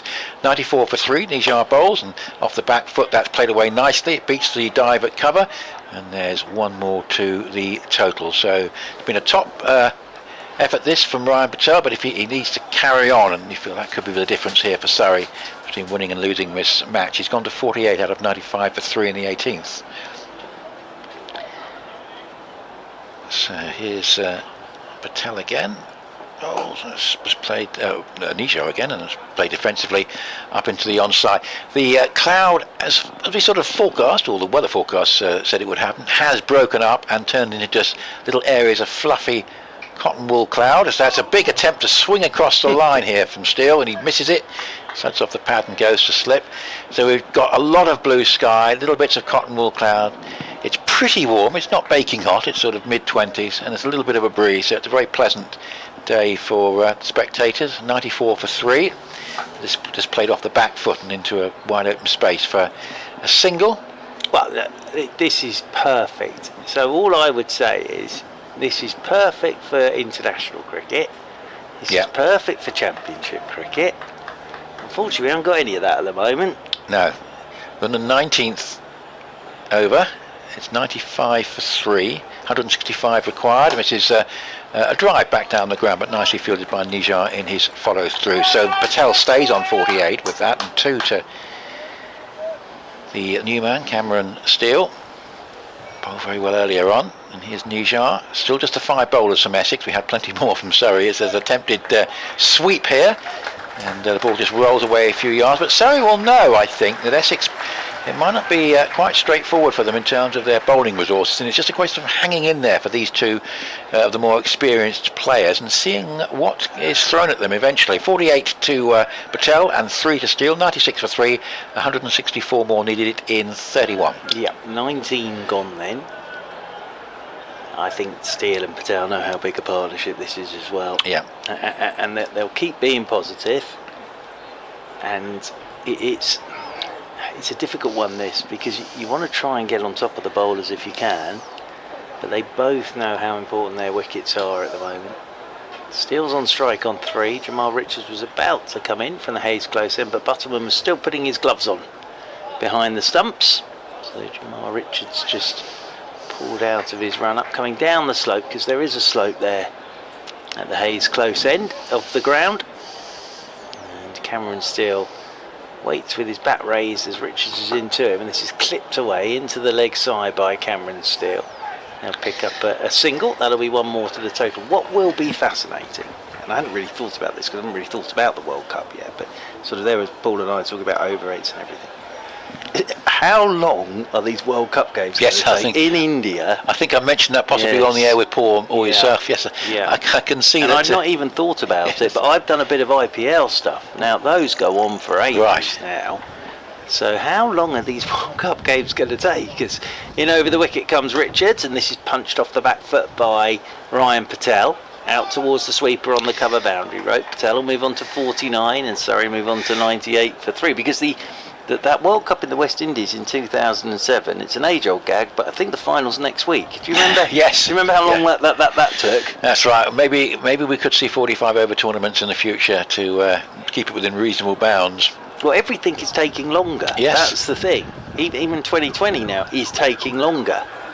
As over the wicket comes Richards to Cameron Steele. That's a gorgeous shot from Cameron Steele. The on drive straight back where Jamal Richards has come from. Lovely looking cricket shot that from Cameron Steele to bring up the Surrey 100. 102 for 3.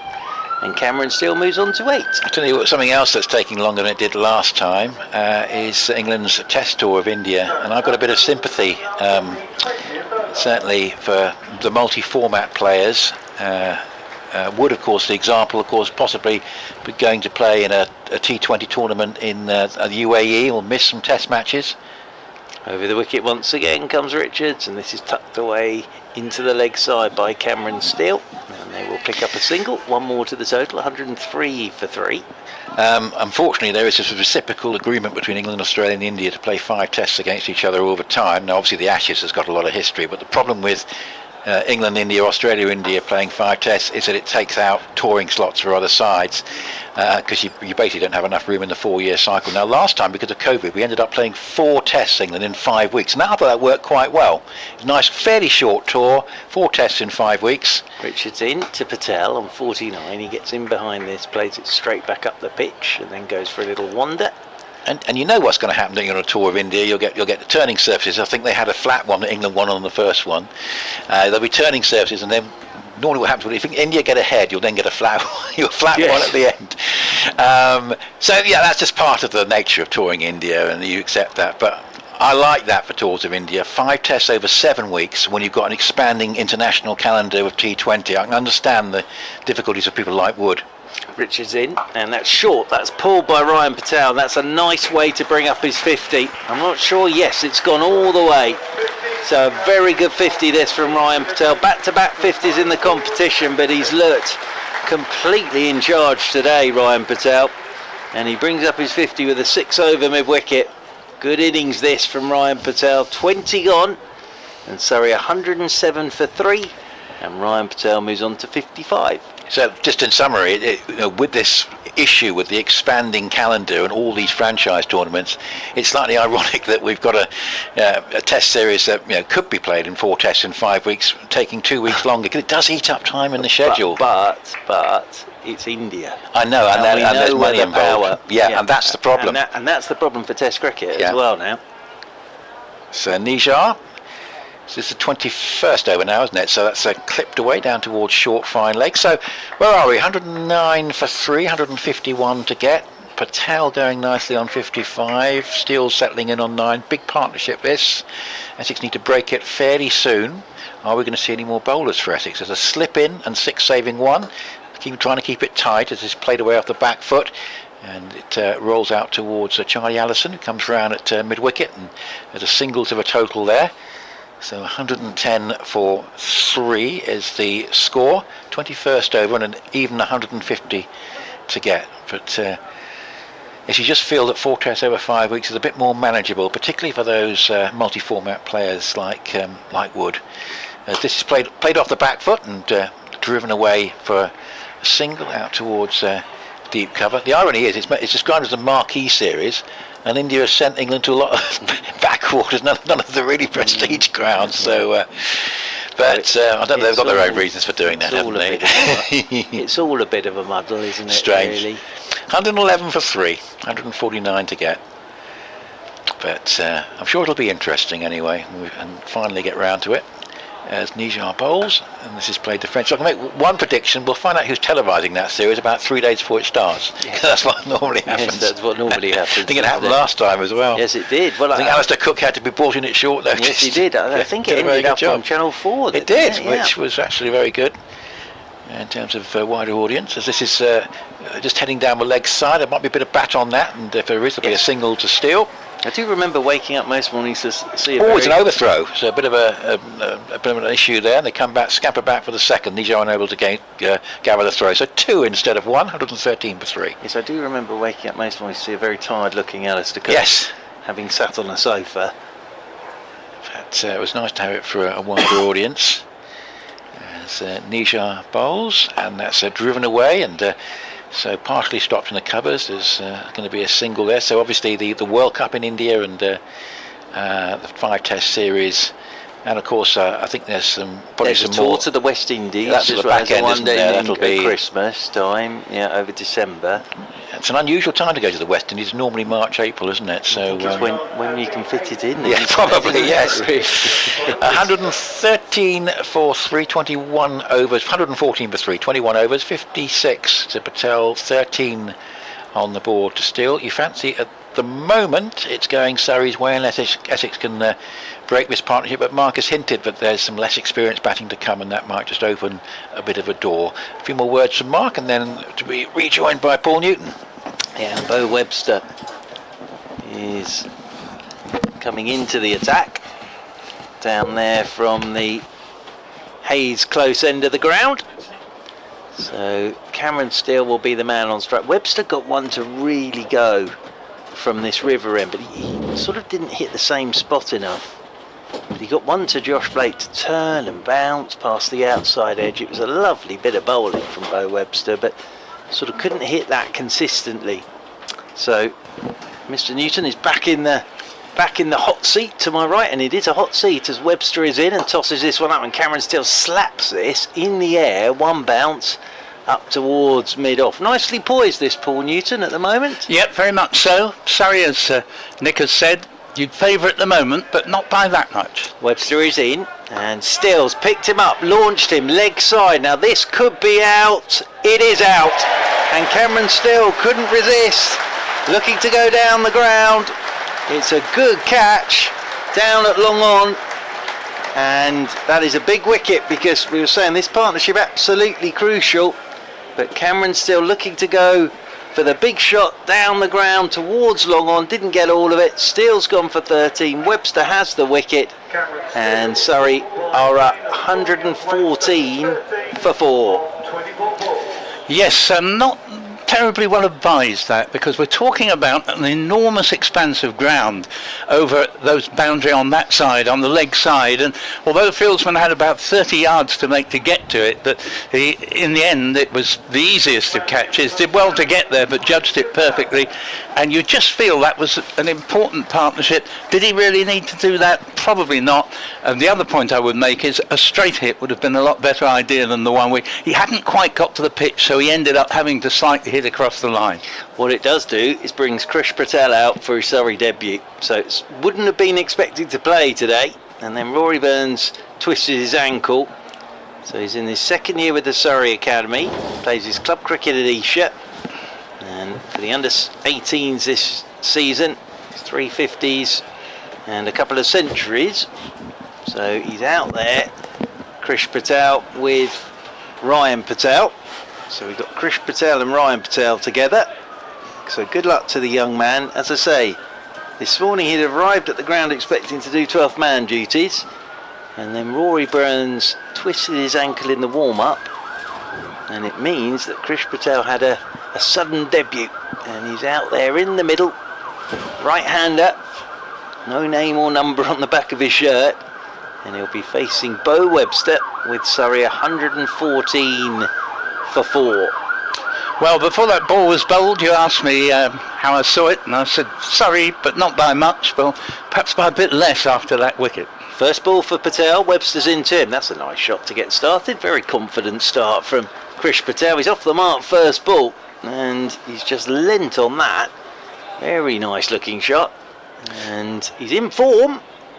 He's made runs for the Surrey under-18s this season.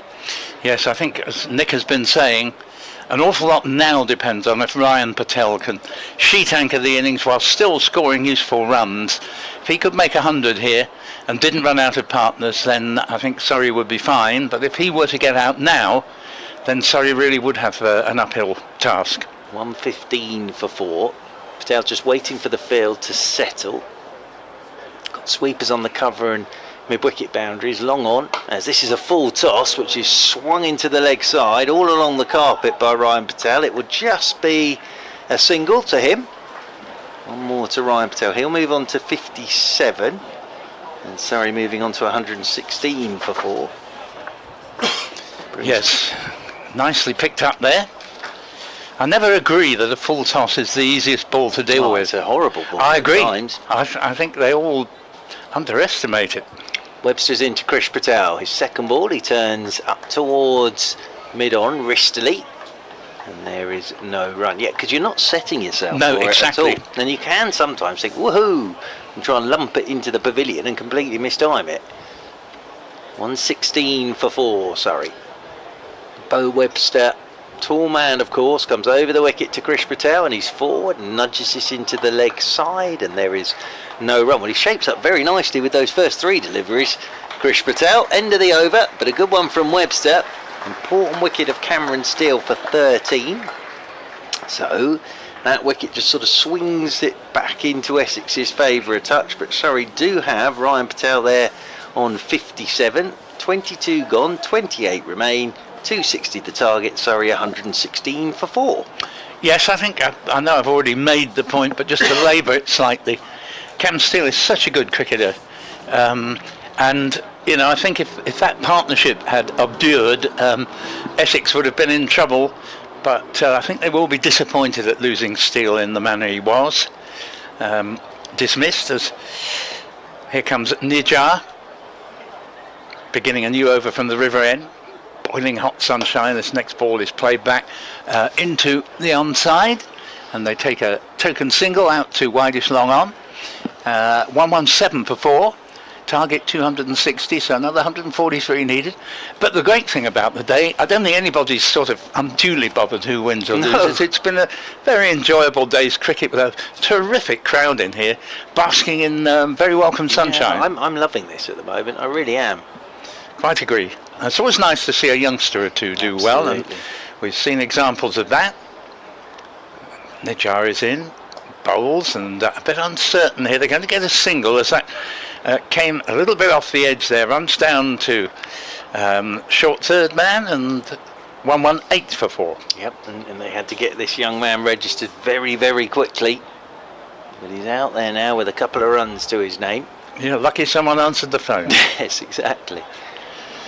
Around the wicket, slow left armour, Aaron Nijar is in, bowls, and good delivery, nicely played by Ryan Patel. Thank goodness it wasn't the day of the old fax machine. Oh yes. Because you remember, sort of it fell off and landed on the floor and went under someone's desk.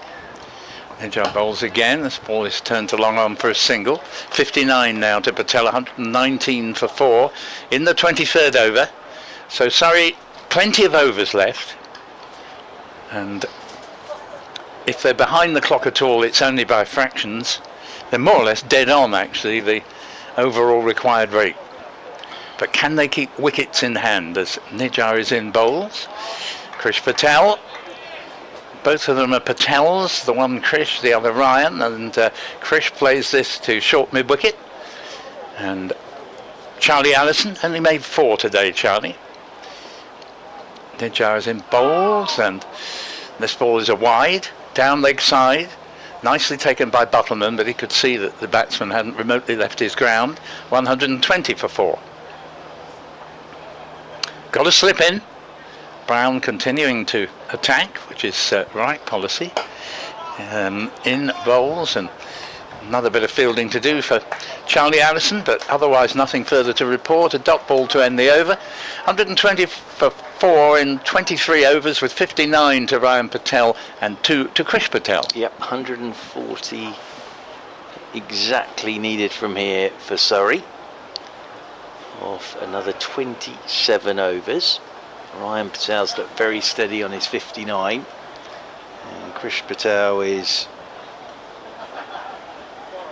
starting this first innings for Surrey. 2 off 6 balls so far. Tell you what, Mark, we've waited a long time this season to get a day like this. Yes, I know, and thank goodness we have. As Bo Webster is in and driving is Ryan Patel away through extra cover. That's a nice looking shot again from Ryan Patel. He'll just get a couple here. He's on to 61, 122 for 4. Spring was officially cancelled. We had a little breath of summer in June, but that was merely to excite us, only to disappoint. A ghastly July. But this is more like it, isn't it? As forward goes Ryan Patel, plays Bo Webster straight back up the pitch, and there's no run. I believe it's a bank holiday weekend coming up, so and be hoping the weather's like this. But it won't be, according to the forecast. As Bo Webster is in, and that's short, and that's cut by Patel down towards backward point, and there is no run. Well, that's a shame. Yeah, yes, it's. Well, anyway, let's enjoy some nice weather. We have exactly. And some excellent cricket out there in front of us as Webster's in again, and Patel backs away, punches in front of square, through the offside it goes for a single. That'll move Ryan Patel on to 60. Moves Surrey on to 121 for 4. Krish Patel comes on to strike here to Bo Webster. Essex have their best fieldsman, Aaron Beard, out near the extra cover boundary, knowing that on the long boundary that side they want someone who's both very quick and has got a good arm, and Aaron Beard satisfies both those requirements. We saw Luke Griffiths with a couple of terrific magnificent stops. So win this by 4 runs or 2 runs. Yes. Those will be big moments in the game from Luke Griffiths. Good point. You can very easily forget things like that. As over the wicket then goes Bo Webster to Krish Patel, and just turns it nicely. Straight down the ground for a single. Walks the single does Krish Patel, and Ryan Patel comes back on to strike on 61. Krish Patel has moved on to 3. Surrey move on to 124 for 4 in the 24th of their 50 overs. As driving is Patel, straight back up the pitch. Webster does the fielding off his own bowling, and there's no runs. So 24 overs gone, 124 for 4 Surrey. They need a further 136 for victory on this glorious day here at Chelmsford. 62 to Ryan Patel. Krish Patel has 3. It's just been one of those days weather-wise it's improved, because when I arrived this morning I got off the train at Chelmsford station. It was a bit cloudy. It was a bit gloomy. Had a cup of tea, and then slowly as the days moved on the clouds have broken, and now it's absolutely glorious conditions here. With a lovely breeze just to add a most needed element, because if there isn't one it gets a little bit too unbearable in our box here. But we've got all windows open plus the door. Ben Allison replaces Aaron Nijar in the Essex attack from the river end. A little bit expensive in his opening spell with the new ball. Ben Allison will be looking to improve on that. He's going to be bowling over the wicket for the first time, and all left hand first 3 in the Surrey batting order. Saw him come round the wicket. Here the first ball of a new spell is a decent one, played along the ground by Krish Patel to short mid-wicket. 124 for 4. Surrey almost at halfway to their target of 260.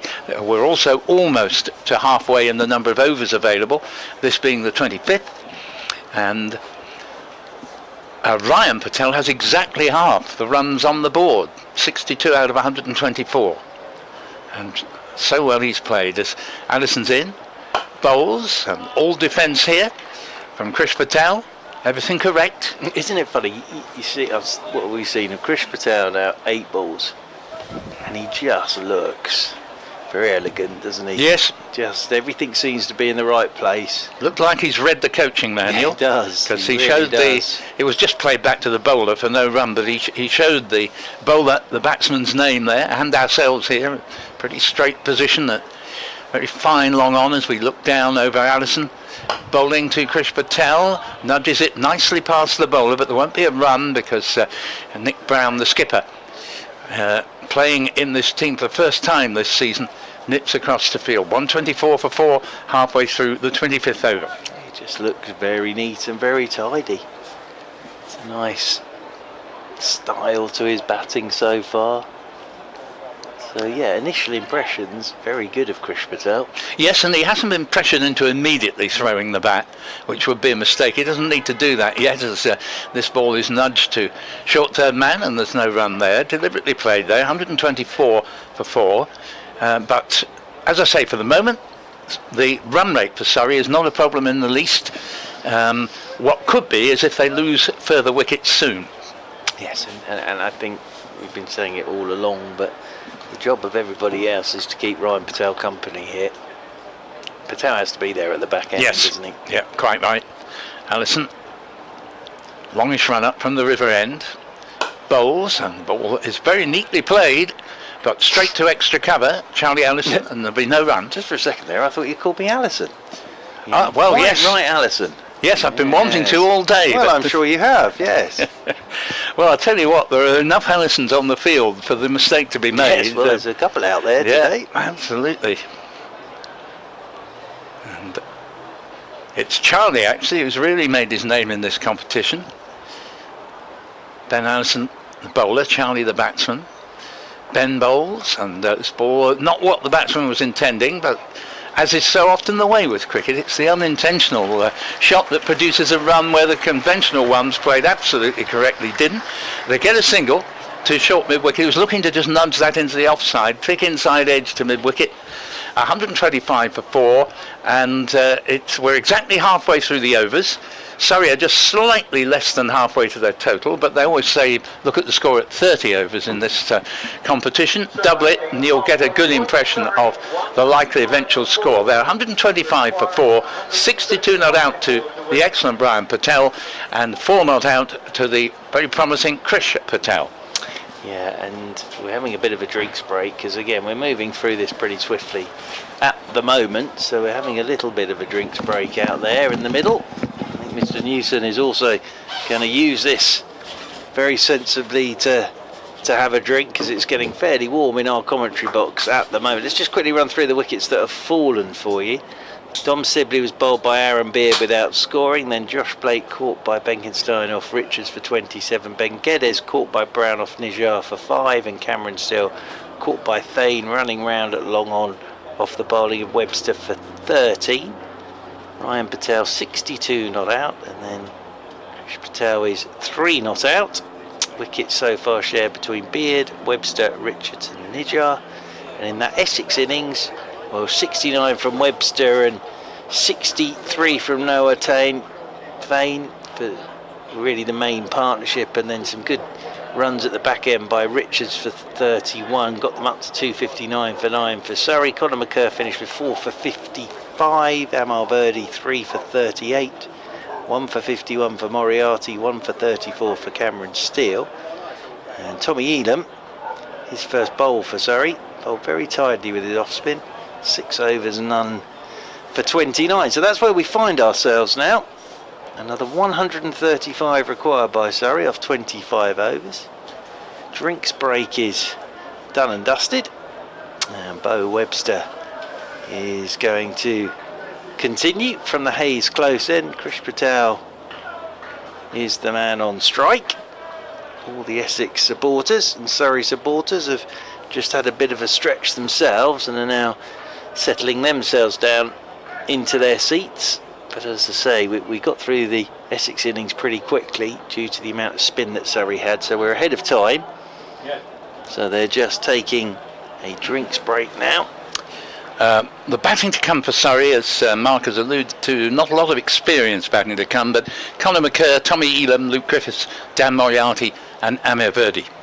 So Krish Patel will be on strike. Bo Webster it is from the Hayes close end with his off breaks. Coming into Krish Patel, and he's a shout for LBW. He's looking to work round that front pad, but umpire Lungley keeps the hands down in front of him. So just got to be a little bit careful there, Krish Patel. You can see what he's trying to do, but if that one just goes on, he could be in trouble, and Webster's just brought the umpire into play. Krish Patel waits once more over his bat. Webster's into him. He's driving, doesn't really time this.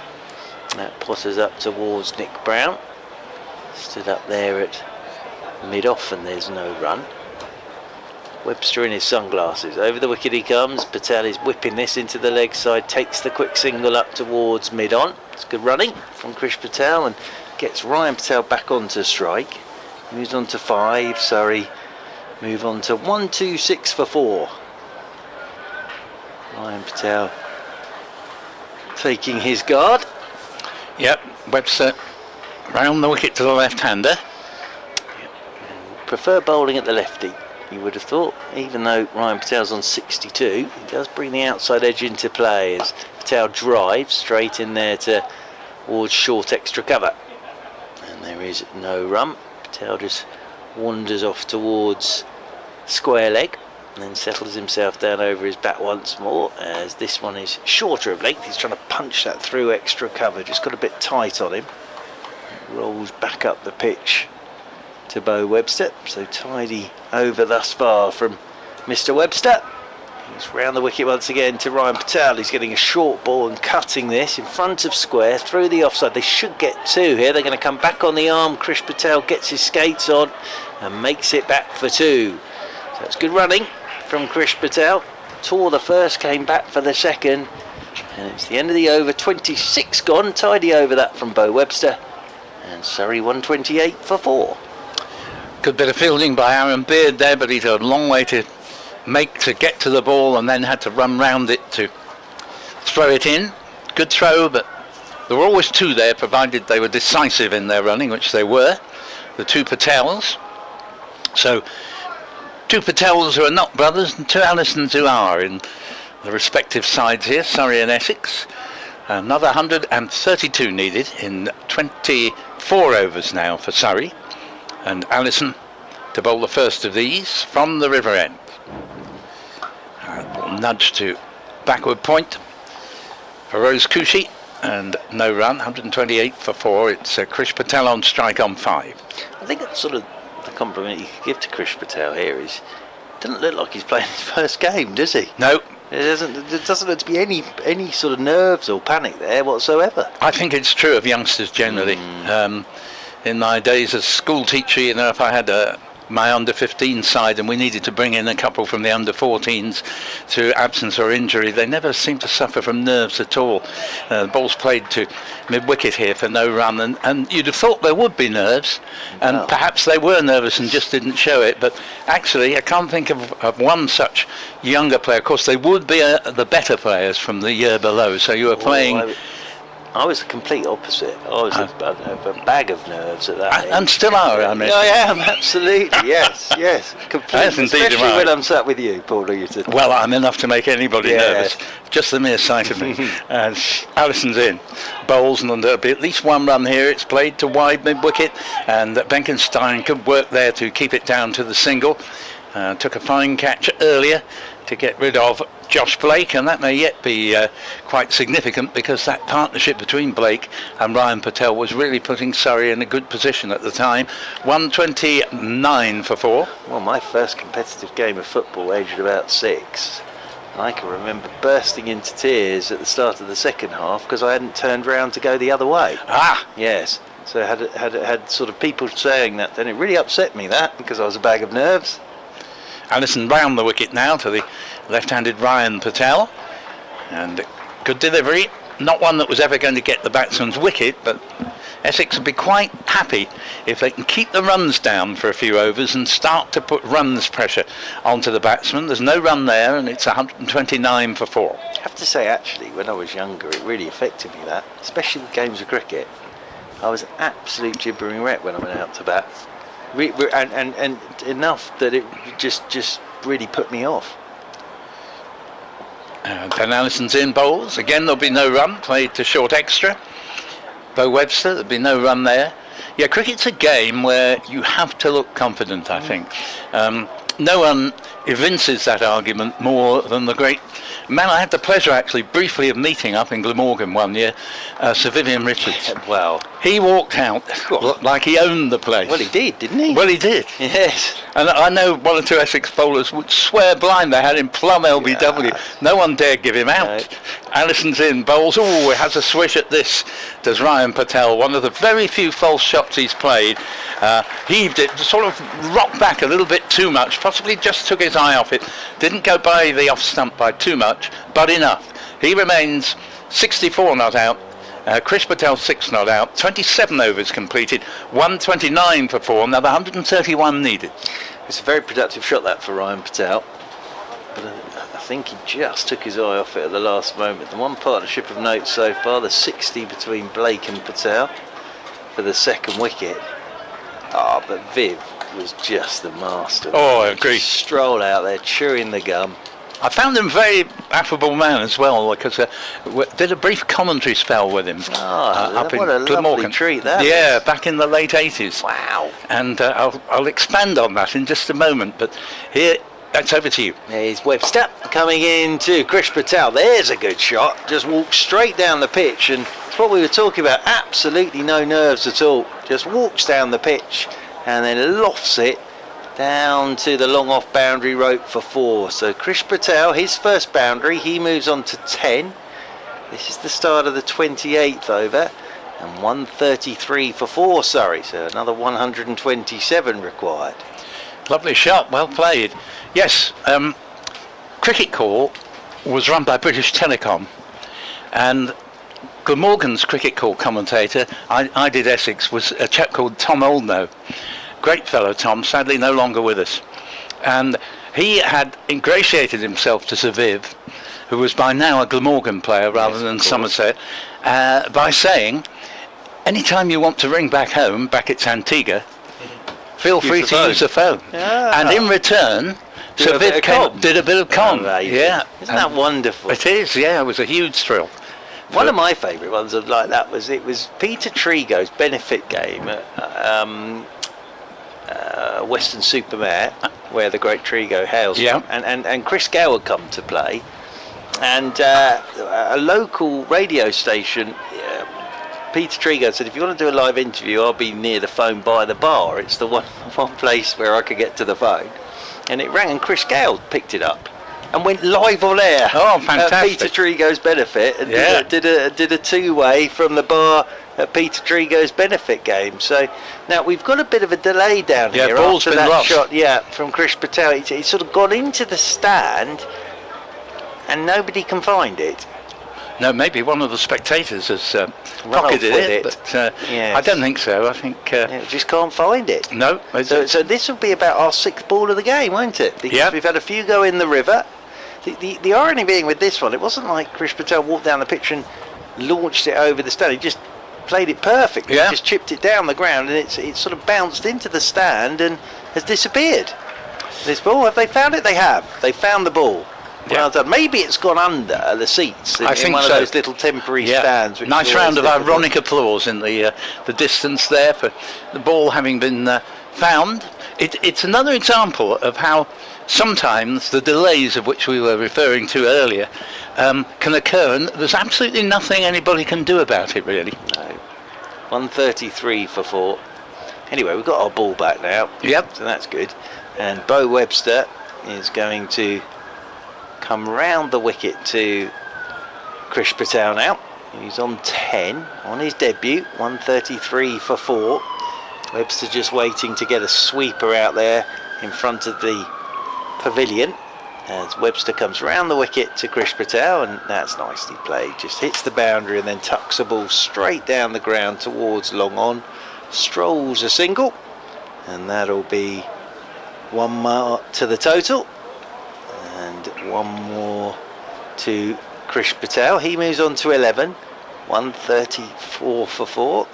Another 126 required as Bo Webster's round the wicket here to Ryan Patel, who just pushes off that back foot into the offside. Oh no, mix up. Krish Patel, they've gone to the keeper's end. They should have gone to the bowler's end.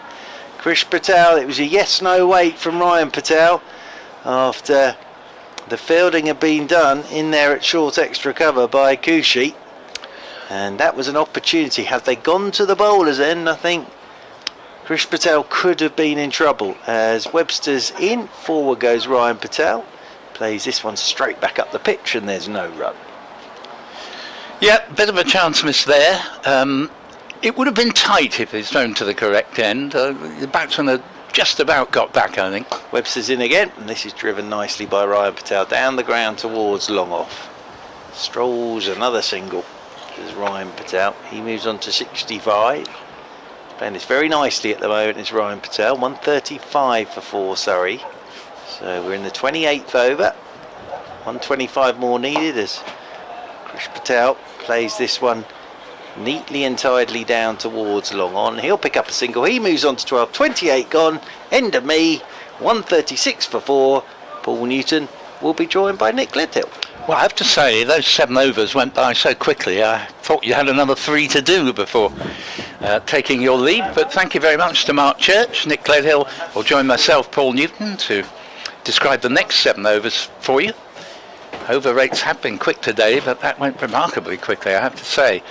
And it's 136 for 4. 124 needed off 22.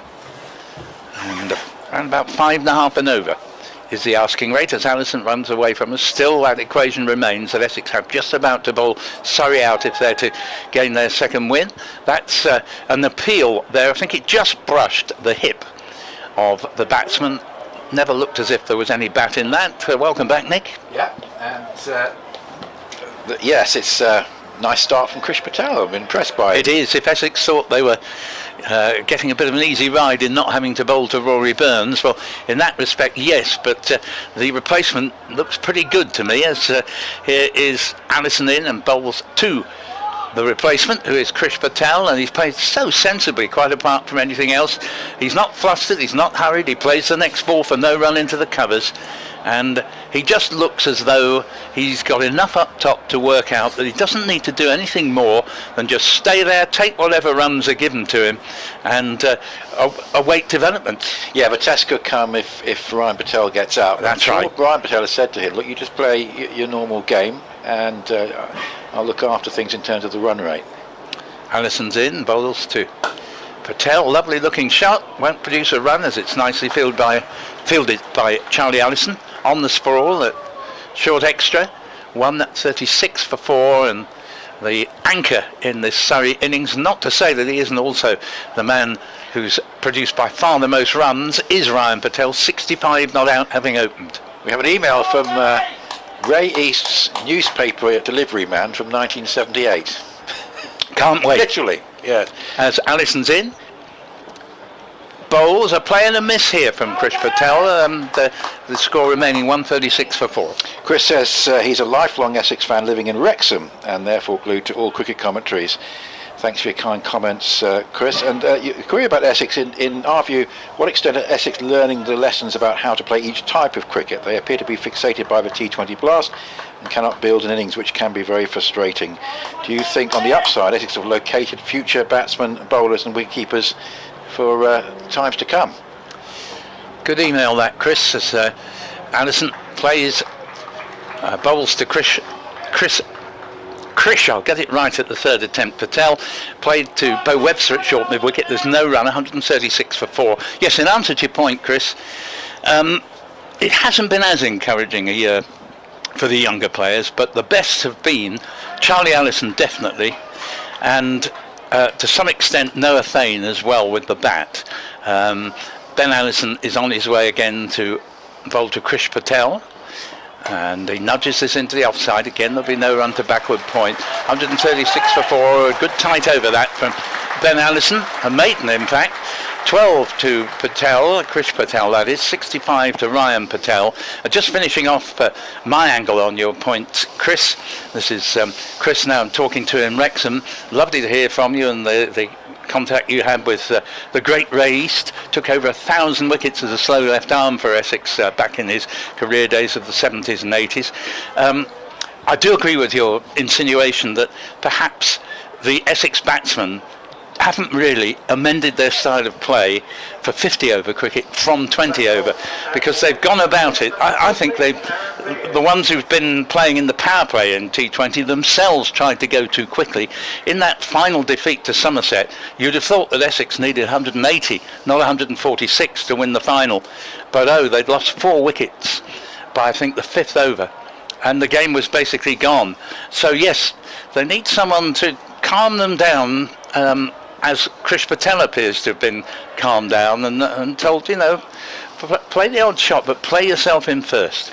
So here is Aaron Beard coming back at the Hayes close end. That's just flicked away around the corner down towards deep backward square leg, and there's a single for Ryan Patel. 137 for 4, 1 ball into the 30th over, 123 to win, and so the asking rate is around about a run a ball. It's not nothing too dramatic at the moment. The Westies have just pushed it up a little bit in recent times, but it's all about Surrey keeping wickets in hand. If they do that, and if Ryan Patel stays, then they should win the game. 5 saving 1, as this is played by Krish Patel down to Noah Thane at backward point, and there's no run. Looking like only the 5 bowlers are going to be used at the moment, which means 3 seamers and 2 spinners. Yeah, not looking too good for the hope we had of seeing the leg spin of Luke Benkenstein. No, I heard just talking to the guys in the press box just next door, and I thought he may have been sort of ruled out already for the whole competition in terms of bowling, but good to see him at least back in the side batting, as this is played away nicely again by Patel, just looking with an angle bat, sending it away down towards wide third man on the boundary and collecting his 13th run, 138 for 4 in the 30th. But it does mean that Essex, who at times have had 4 spinners at their disposal in the side, have only got the 2 recognised ones today.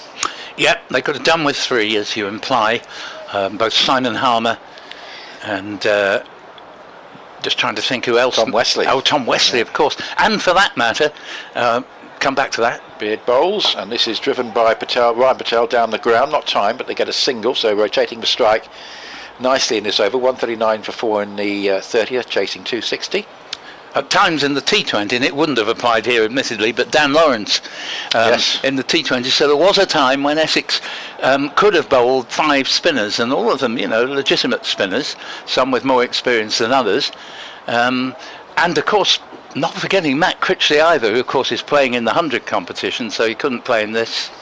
Yeah, and having a pretty good 100 as well. Yeah. 139 for 4 as Beard bowls, and driven away by Krish Patel into the deep and the offside. What he's doing very well is rotating the strike with his senior partner, and that is really just what Surrey need. It's around about a run a ball ask, and if they carry on taking singles off most balls, the fours will tend to come eventually. Yeah, no, absolutely right. And we've said from the outset that for Essex to win, they have to bowl Surrey out, or very nearly do it, as in sort of 9 down.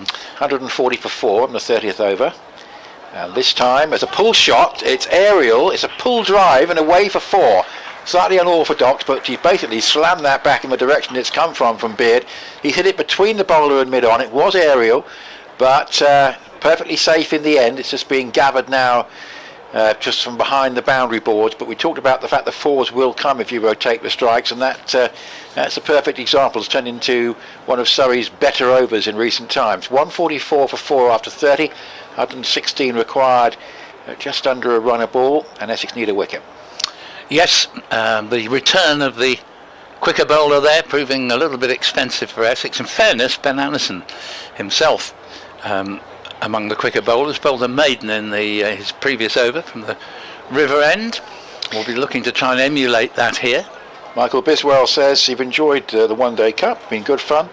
next season Essex will have 4 wicket keepers because Cox will take Lawrence's place, so plenty to choose from there. And what will happen to the youngsters? Very good point there, as Allison's in the bowls, and this ball is played very nicely by Chris Patel. There'll just be the single, but it's the authority with which he moved across his stumps and angled the ball away to Luke Benkenstein running around the deep mid-wicket area that impressed, and he moves to 15. The score 145 for 4 and only a further 115 needed, and we've got nearly 20 overs left. I'm just trying to think of when Essex had 3 keepers. Was it would have been Foster, Wheater, and I'll come back to the third of them. That's just played off the back foot for a single out towards deep cover from off the bowling of Allison. 145 for 4 in the 30th over. Yes, so you got Foster and Wheater, and the other one escapes me for the moment. But folks. Oh, it might have been early in his career. I think it's probably Folks. There was that time when there was the 3 keepers, so I think it was that era there. 146 for 4. The scoreboard just in front of us has just gone a bit slow. So Ryan Patel and Krish Patel doing a good job, 72 and 15 respectively. And this is pulled away into the onside. The singles off most balls at the moment.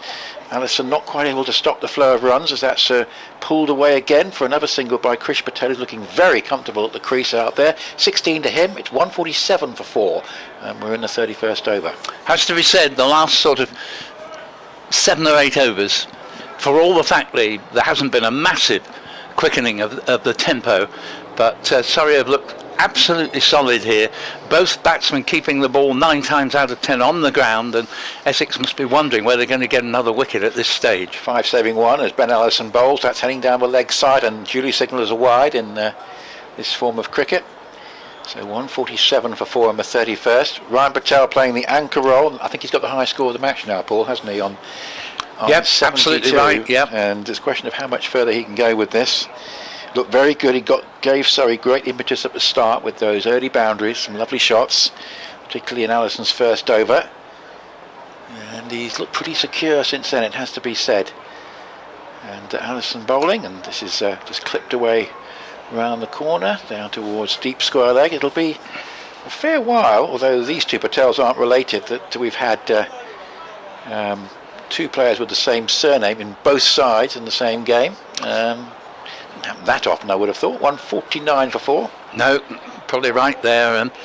Not a particularly good over so far, this from Ben Allison. If the batsman had left that last delivery, it would have been a wide because it was outside leg stump. Allison again up to the wicket and bowls. Oh, and that's a delivery which is duly signalled as a wide because the Patel there has shown experience. Krish Patel has shown experience sort of beyond his years, really, because it's actually signalled as a no ball or a wide in the end there. It's a wide. Yeah, it is a wide, because he sensed that was going sort of, it was just dug in a bit short, but it was going wide of leg stump. And he just made a very sensible decision to have nothing to do with it because it was going to be an extra ball. Mark Church was making the very point. He looks like someone who's been around for a while, not someone on their debut. 109 needed. Krish Patel goes on the pull shot and plays it on the bounce to deep mid-wicket. A little bit closer to the fielder than he would have liked ideally, but executed the stroke quite well. And it's Benkenstein out there in front of the pavilion who completes the fielding. 152 for 4, and Essex need to break this partnership. But 2 Patels are doing the job for Surrey at the moment.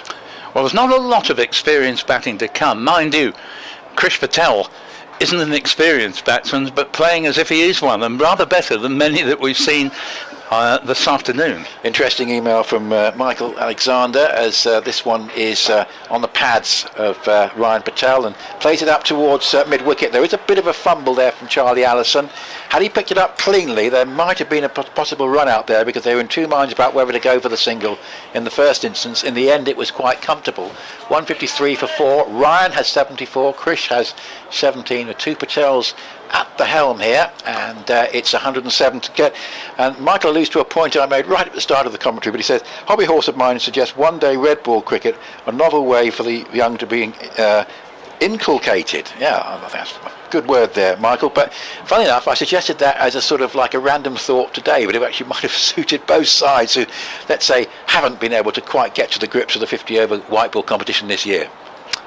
Yes, a good bit of fielding to that last delivery by Charlie Allison, because The ball looked to have got past him, somehow smuggled it back, couldn't take it cleanly, but did so well to stop it. Meanwhile, Aaron Beard round the wicket from the Hayes close end, bowls to the left-handed Ryan Patel, plays this ball away for 2 runs, out to Bo Webster coming round the cover boundary, 155 for 4, and runs now coming very easily indeed. Partnership now has put on 41. It was one-day red ball cricket, played in whites, of course, was the way it used to be, and very difficult to actually pinpoint the point where that actually changed. But if you look at those 70s one-day games, you'll see them all in whites with red ball. Beard bowls, and that's down leg side, far too many wides from these two quicker bowlers for Essex. 156 for 4, and both of them have bowled enough overs not to be guilty of this, what's becoming, I'm afraid, all too frequent straying down leg side. I mean, you know what the rules are in white ball cricket, you do not bowl it there. Yeah, you got a feeling that Ryan Patel particularly shown his experience. He sat in knowing that Essex were probably a third spinner short, and he's just sat in and waited, and they're starting to benefit. Beard bowls, and a lovely shot here into the covers. That's not, I don't think it's going to be cut off. No, hits the boundary now at deep backward point, and 160 for 4 as Ryan Patel takes his tally up to 80. And there, I wouldn't quite say that it was a case of over-correcting, but this one was outside off stump, slightly over-pitched, and nicely square-driven. Yeah, and this is a worrying partnership from the Essex perspective, one they really need to break pretty quickly now. These two, just after Surrey wobbling a little bit, they've settled in really well together. Beard switches to over the wicket, bowls to Ryan Patel, plays it down to skipper at mid-off, and score then 160 for 4, and exactly 100 further runs required in just over 18 overs, with 80 to Ryan and 17 to Krish Patel. Both of them Patel. World Series cricket that might have started to bring in, coloured clothing for one-day cricket. And this next ball is nudge. They go for a quick single, just played with sufficient lack of power to make sure it wasn't going to reach a fielder in any sort of hurry. Noah Fain eventually comes up from backward point towards extra cover to do the retrieval, but 161 for 4. Certainly the Sunday League, the old John Player League, Paul, I remember that was pretty much exclusively a red ball playing in whites competition, wasn't it? Yeah. So it's difficult to try and pinpoint the date when it's changed, but here is the next delivery. That ball's nudged into the onside. There's no run there. 161 for 4 remains the score, with Krish Patel on 17, Ryan Patel on 81. He continues to have almost exactly half the Surrey total to his credit. And thanks for the emails. And Steve has been in touch from Italy. Bright sunshine, 30 degrees. Well, we've got bright sunshine, about 25 degrees here. Steve's only just behind you, watching Essex cricket, feeling a bit homesick. No clouds around at the moment here. Nor here, as Beard's in and bowls, and it's nudged into the offside in the same very controlled, calm manner with which Krish Patel has played from the outset here on his debut. Very impressive, his temperament. He picks up a single, 18 to him, just nudging it into the cover area. 81 to Ryan Patel. Krish keeps the bowling thereby. 162 for 4, 98 more needed, and 18 overs left to get them. Steve reckons he might have a thunderstorm in Italy, but we're not going to get one here. Steve, pleased to report. You also say the first match that you saw live at Essex was a one-day game at Valentine's Park in Ilford. You don't suppose they end up playing any games there now, do they? Sadly not. Steve, the out grounds, the festival grounds, are gradually taken out of the schedule. I think it was Ilford first, and then Southend, and then Colchester in that order. Yep. But they're very much missed, of course, at a time when a lot of the grounds that staged the 100 games and test matches, of course, are bringing back out grounds big time, which is good to see. York, for example, being used by Yorkshire, works up by Notts, and there's lots of other examples. So you say at the time you worked at Ilford Town Hall, you managed to sneak off a couple of hours early. Yes, those venues much missed. And it's going to be Aaron Nijar back into the attack, and he bowls, and that's lofted away. That's a tremendous shot from the young Krish Patel. Alex Stewart will be applauding down below us, which is where he is at the moment. That's 6. That's a tremendous hit. And, well, it's no consolation for Rory Burns, but Alex Stewart will be quietly pleased about what he's seeing out there from the youngster. 168 for 4. Absolutely. Yes, the only one of those grounds where you could still play is the Castle Park in Colchester, because the local team Colchester and East Essex still play their games there. Here's Nijar, bowls to Krish Patel, and he plays that wall. That's one he plays rather awkwardly, because I think it just turns a little bit, and in the end it's a little bit uppish. There's a slip in, short fine leg, a mid-wicket and mid-on, a short cover and a backward point. And here he just comes forward and steers it down towards backward point, and there's no run. But he's got 24, 81 to Ryan Patel. This is turning into a match-winning partnership at the moment. 92 to get. We're in the 33rd over. 54 these two have put on. Yeah, very good as been as Nijar bowls, and this is played off the back foot for a comfortable single. And I say he's playing, belying his years really and experience. 169 for 4, 25 to him. And as I say, Essex, who just feel they need a third spinner here, but they haven't got Wesley or Harmer. And without Benkenstein, it's very difficult to see many sixth bowling options. Yeah, no, I agree. This is looking, in horse racing parlance, Essex will be described as one-paced. Here is Patel again, bowls and played off the back foot up towards Nick Brown. It's mid-off. He's got quite a lot of thinking to do as captain here. Just trying to think of when Nick has captained before, Paul. I think there might have been one a or two, very odd occasion, As Patel bowls. Oh, there's a bit of turn and bounce there, and he beats the left-handed Patel outside the off stump. Typically difficult delivery for the left-hander against the off-spinner, but doesn't get the wicket, which is really what Essex needed. 7 overs, 1 for 27. Nijar, and with just the 2 spinners, the spinners starting to run out of overs. 169 for 4 after 33, and it's 81 to Ryan and 25 to Krish Patel. Noah Fane making his first appearance in the attack. He has proved rather expensive in the few overs he's bowled in this competition. Did very well with the bat with a 60-odd earlier today. But yeah, I do remember an occasion when Nick Brown has been captain before. He captained Essex against Ireland in the friendly match that preceded the Ashes series, Nick, a couple of months ago. Yes, it was interesting to see. I haven't seen Thane bowl before. So Nick Brown with a fair amount of experience, and that of course was a 4-day game. Yes.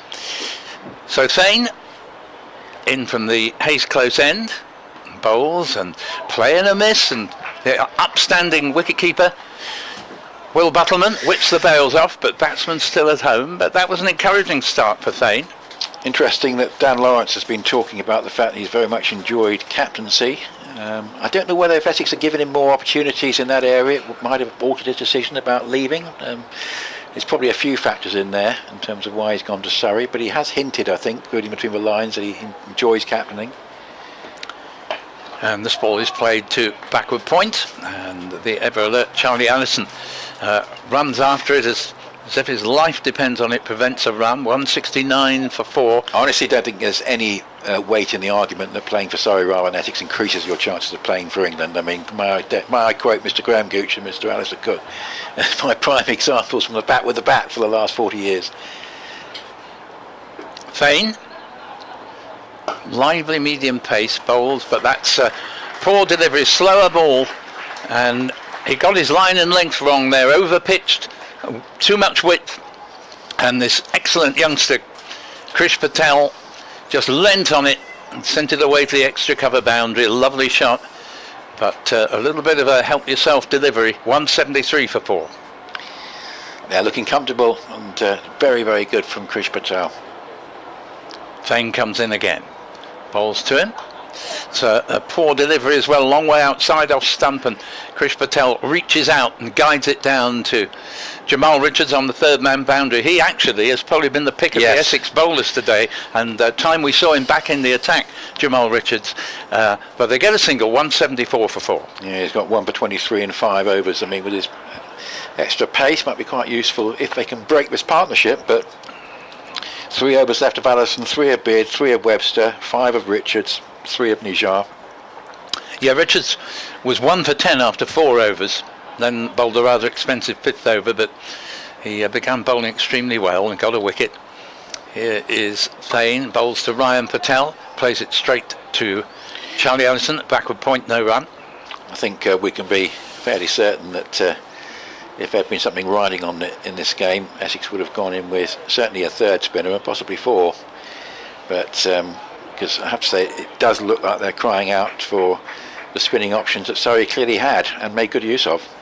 Yep, quite right, because Essex, unless the spin is on, looking less and less like making further inroads, and this 5th wicket pair have done so well for Surrey, as did Essex's 5th wicket, put on 109.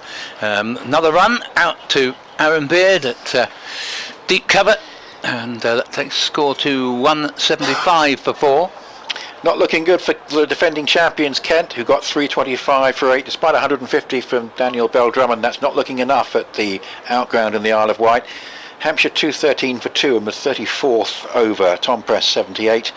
And basically they've got to win that game in a certain time in order to top the group and get the home semi-final. But they're certainly looking as though they're well on the way to winning that game, as are Lancashire against Notts, and Lancashire will therefore qualify should they win with Hampshire and Leicestershire. 123 for 3, needing a further 63 and just under 20 overs to beat Nottinghamshire in that particular game at Nettleworth. Not done very well on their outgrounds. I think they've lost the first 3 and they're going to lose that one as well, I think. Anyway, Nijar bowls, and that's played off the back foot and back down the pitch. There's no run. But Ryan Patel is playing the anchor role. We thought this would be key for Surrey. It's looking that way at the moment, Paul, isn't it? It's 175 for 4, chasing 260. And this is a pull shot. He's just picked up on the shorter ball there and hit it away out towards deep mid wicket. Takes a comfortable single, 176 for 4. And Mark is going to be coming back in a moment. He might be worried about coming on just when it's all going terribly well for Surrey, but I know he'll be very impressed with what he's seen from Krish Patel.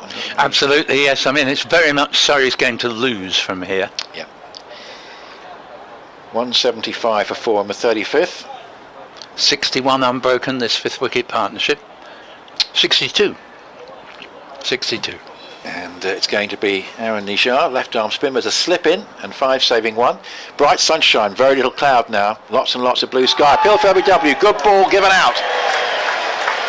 Well, it's the end for Krish Patel to a good delivery from Aaron Nijar. Rather backs up the point about it being a 3-spinner pitch, because that one turned a little bit and he played down the wrong line. But what a fine effort from Krish Patel, who at 10:30 this morning wasn't playing in this game.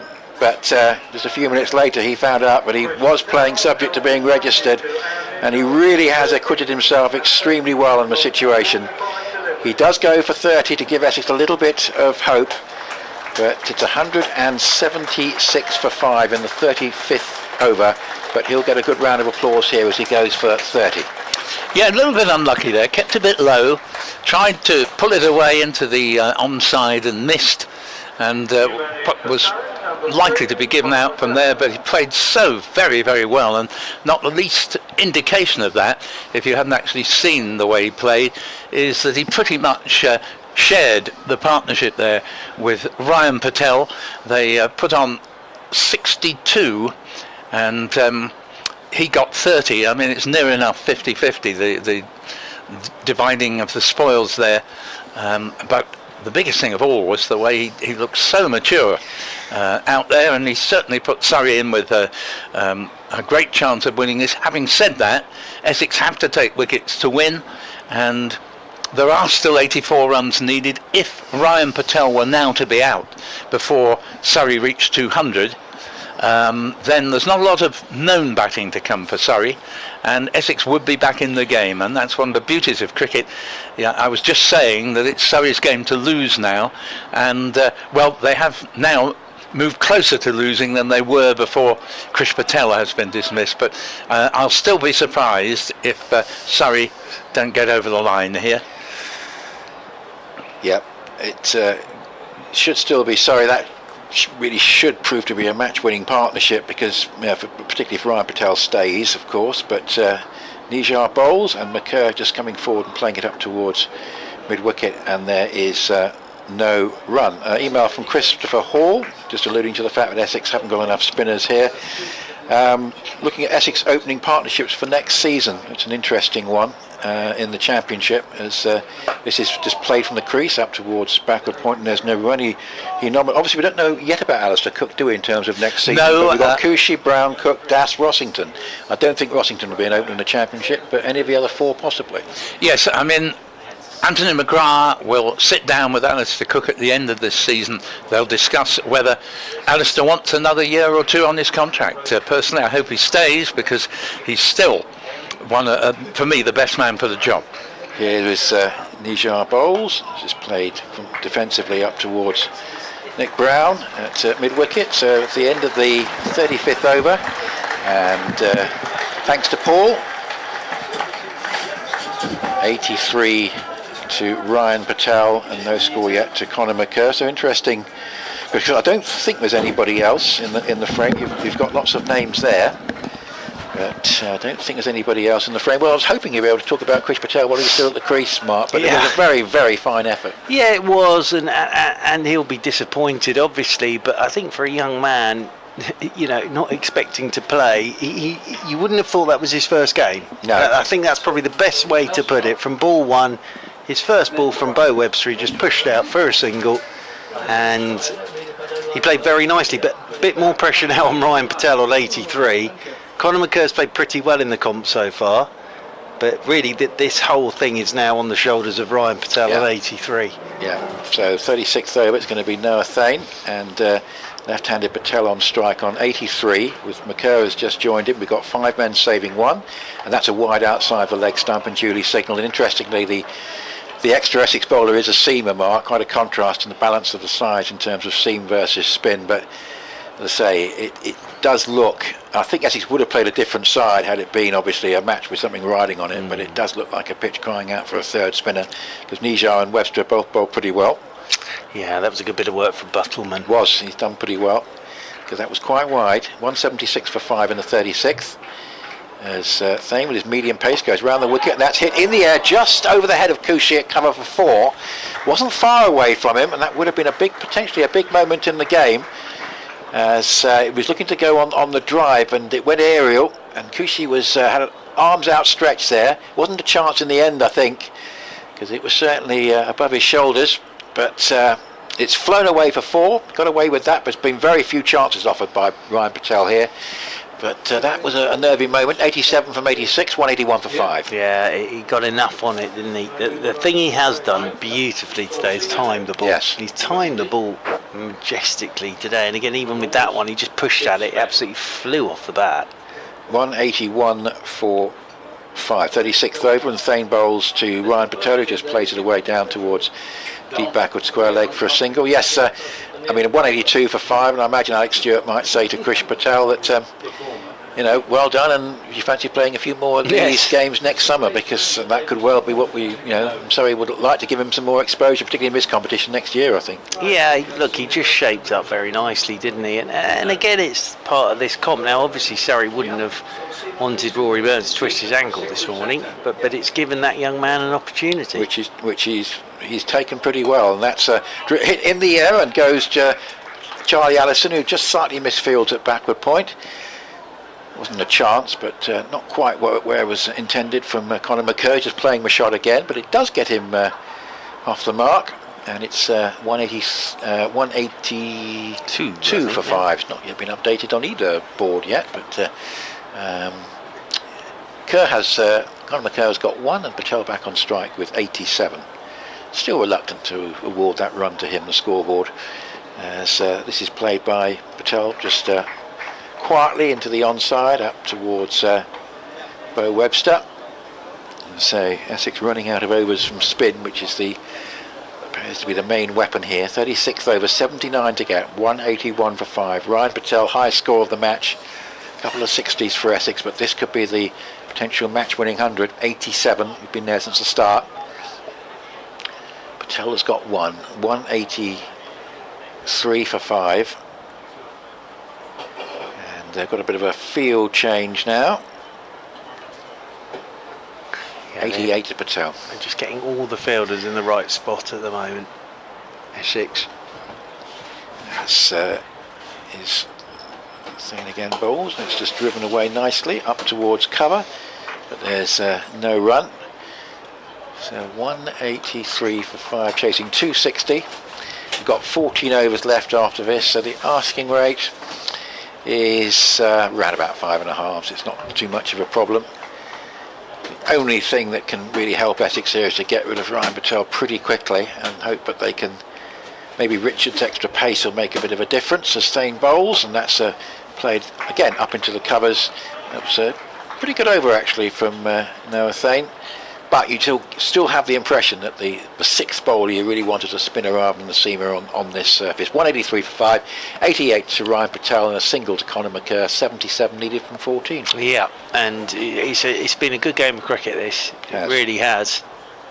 And lots of talk about this competition, but this is a very good game of cricket. I sort of walked here this morning thinking to myself, well, it's a free hit for both sides, really, isn't it? There's nothing riding on this apart from trying to finish this competition with a win. And it's going to be Nijar to continue from this river end of the ground. And Conor McCurr will be the man on strike on 1. This is the start of the 37th over. As Nijar is left arm round the wicket to McCurr, and McCurr drives down the ground, will get a single. That will move Conor McCurr on to 2 and move Surrey on to 184 for 5, brings Ryan Patel back onto strike on 88. Jamal Richards has got 5 overs to go, and I'll be tempted to bring him back, particularly if McCurr's on strike, to see if his extra little bit of pace can make a difference. He bowled very nicely. Yeah. Jamal Certainly Richards. The first 4 overs were very tight, weren't they? Yep, he's got a bit about him. Saw him with the bat as well. Patel on 88 then, as Nijar comes left arm around the wicket to him, and Ryan Patel just whips it down the ground, will get a single. That will move Patel on to 89 and move Surrey on to 185 for 5. So I genuinely think if there had been something riding on this match, we'd have seen a different balance to the Essex attack. I think it's just a question of they want to rest various players for different reasons, and hence the side that we have today. Nijar's in, and backing away is Conor McCurr, cuts this one out towards the sweeper on the cover boundary rope. That will move him on to 3. The scoreboard seems to be a run behind at the moment, 186 for 5. Ryan Patel comes back onto strike on 89. Field changes for the left-hander. Nijar comes left arm round the wicket, and forward goes Patel, and that'll move him into the 90s, because he'll move on to 90 with that single straight down the ground. Been a very nice innings this so far from Ryan Patel, but he knows he has to be there at the end. That's the pressure on Ryan Patel at the moment. He knows he has to be there at the end, or at least get Surrey to within 10. That's the key thing here from a Ryan Patel perspective, as Nijar's into Conor McCurr, who's late cutting down towards backward point, won't get a run on this occasion, and McCurr stays where he is. So this is the 37th over for Surrey, and have 13 after this. Nijar comes round the wicket to McCurr. McCurr is pushing off the back foot straight back up the pitch to Nijar. Tidy over that from Nijar at this stage. 37 gone, 13 remaining.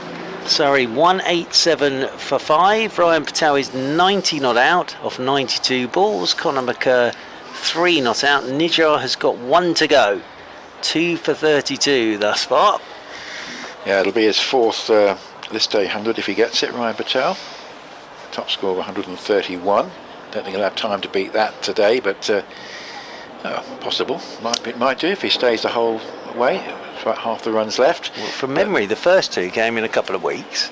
Then he got 1 last year. Now he's 10 away from a 4th one. And I remember, of course, one famous contribution from Ryan Patel with the ball was that 5 wickets and 11 balls against Somerset in 2018, which of course was a championship winning year and a very pivotal performance. Well, we wondered whether that was why he was given the new ball at Guildford on Sunday from the pavilion end. So it's still to be Noah Thane, and this is driven and partially stopped, saves 3 runs. It was a very nice cover drive from Ryan Patel of the sort that he was playing earlier in the innings. This time covers stuck out a hand and almost cleanly stopped it there. Feroz Koushi, had he not got a hand to that, it was going to be 4 runs.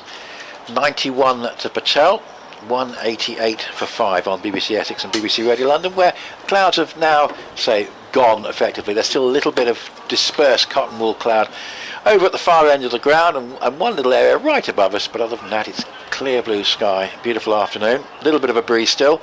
And Thane over the wicket, bowls to the right-handed McCurr and plays it up towards mid-wicket, and there's no great pressure on McCurr here other than basically to stay in and give the strike to Patel when he can, because the asking rate is not going to be too much of a concern. 12.5 overs to go and a further 72 runs required, so it's fairly comfortable territory. Thane up to the wicket bowls, and this time McCurr plays a drive to just wide of mid-on, and that does allow him to go through for the single.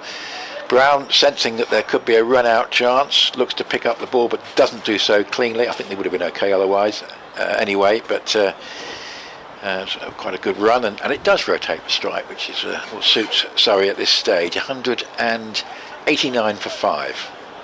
Yep, that's sensible from Conor McCurr. Here's now Thane again, going around the wicket, bowls, and here a drive from without timing this time, and it goes back to the bowler who fields in his follow through, but Ryan Patel there on 91, the highest individual contribution of the match so far, and looking at the moment to be a match winning one. And he has played very well really from the start, and he gave great momentum at the start of the innings with his early boundaries. 12 runs came off the first over, all from his own bat. Here's Thane again, round the wicket to the left-hander, who goes on the pull here, and comes off the bottom of the bat and rolls down towards Charlie Allison at backward point. It wasn't quite there for that shot, but he looked pretty comfortable out there almost entirely through his innings. Yeah, he was eyeing up the pavilion there, wasn't he, over mid-wicket? It's a shot he likes big to gap play. there. Likes that shot, does Ryan Patel, but actually was through so early that it hit the toe end of his bat and went straight back up the pitch. 189 for 5, and this time Ryan Patel, he's almost yorked by a good delivery there from Thane. It's been an encouraging couple of overs from him, and he gets a good round of applause from the crowd. But it's, Essex probably just needed the third spinner to bowl a number of overs for the two spinners together on this pitch to try and create pressure, and also they're not being able to do that with the balance of the side.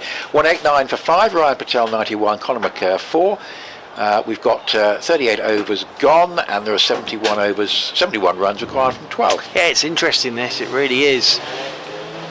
Still to come from a Surrey point of view, Tommy Elam, Luke Griffiths, Dan Moriarty and Amar Verdi, but the key thing here from a Surrey point of view is they have a batter out there on 91 who's been there since the start, Ryan Patel.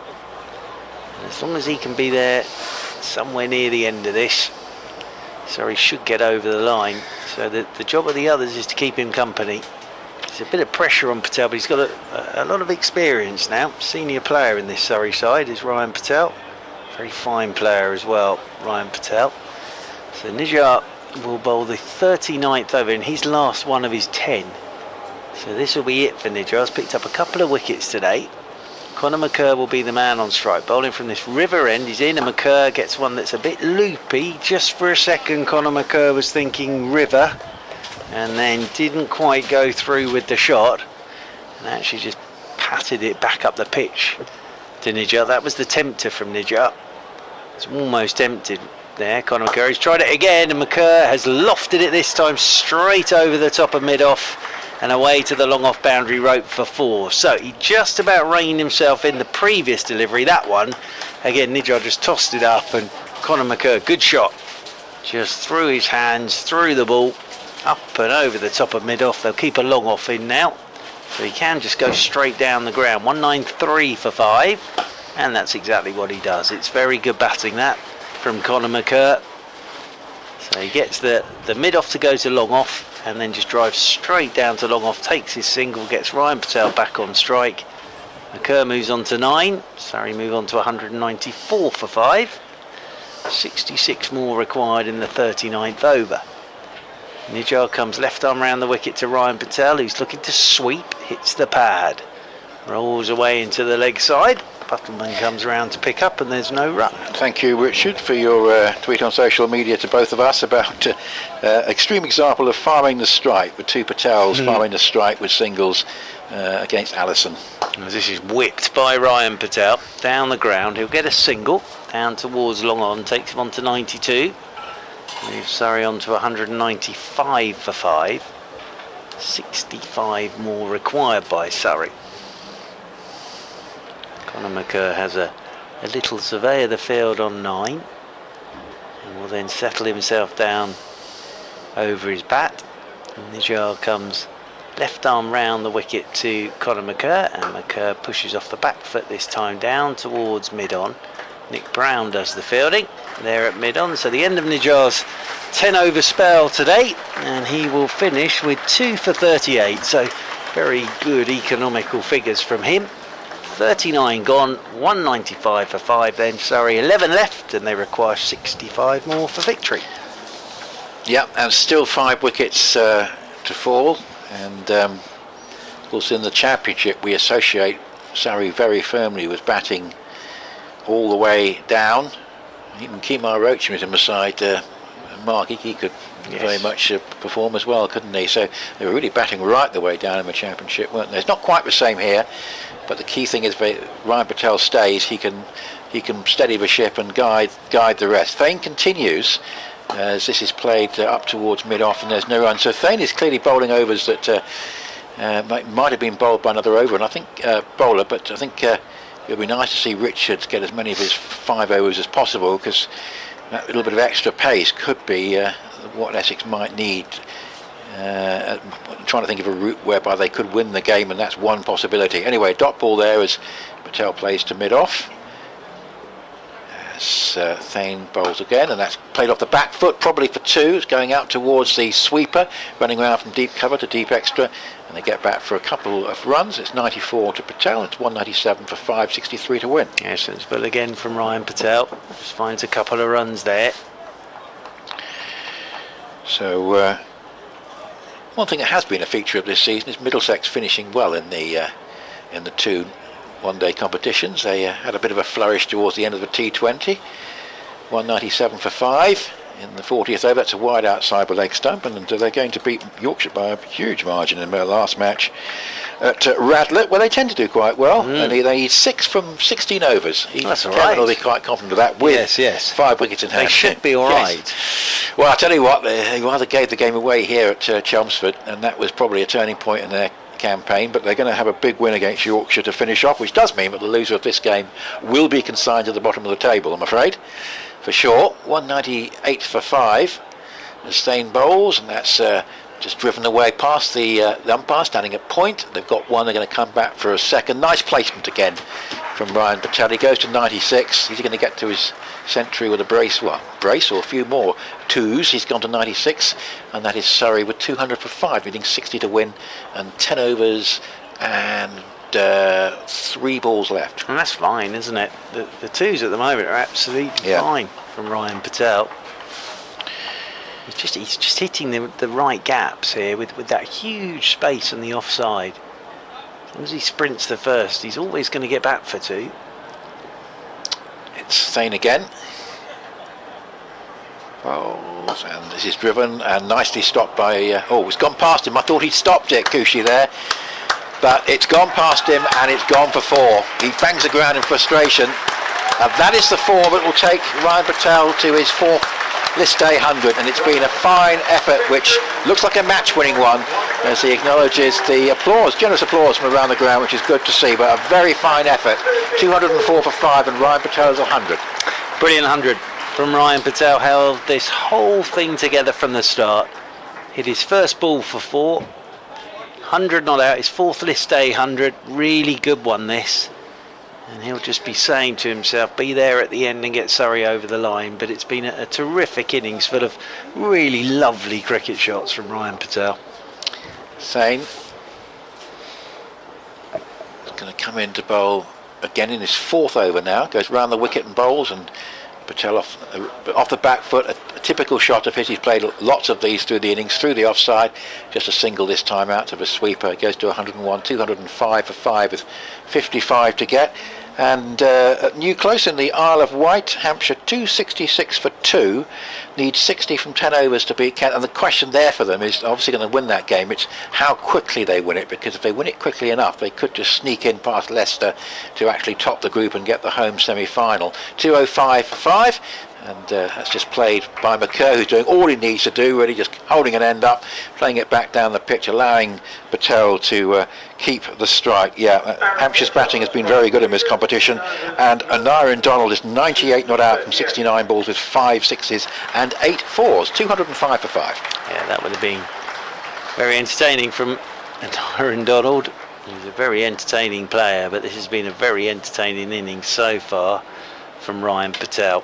And I think what's impressive with this from Ryan Patel is, as I say, he is now a senior player in this Surrey side, and he's taken this by the absolute scruff of the neck. So Jamal Richards comes into the strike. Now he bowled his overs from the Hayes close end.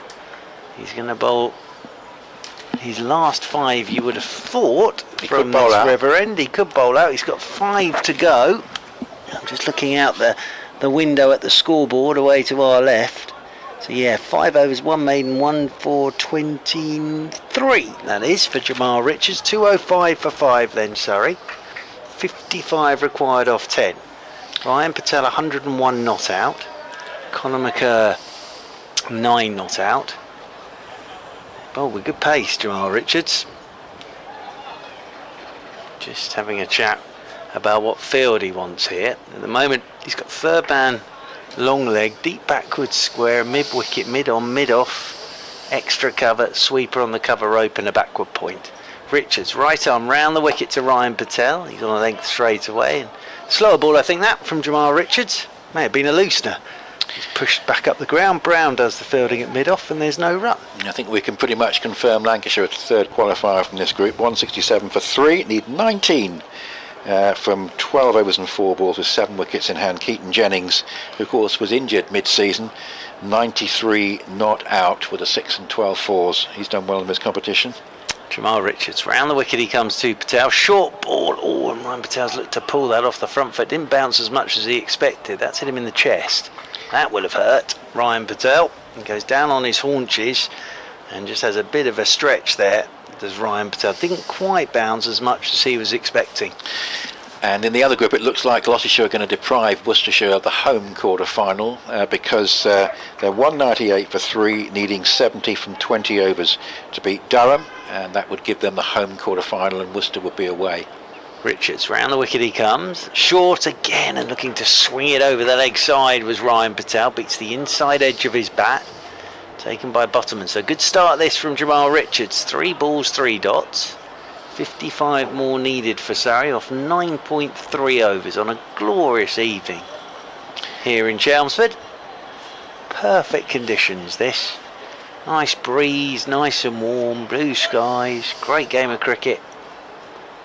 As Jamal Richards, right arm round the wicket to Ryan Patel. He's on his hip and Patel just wristily whips this into the leg side. Should get 2 out towards deep backward square. He will. He strolls back for 2. Does Ryan Patel. Moves on to 103.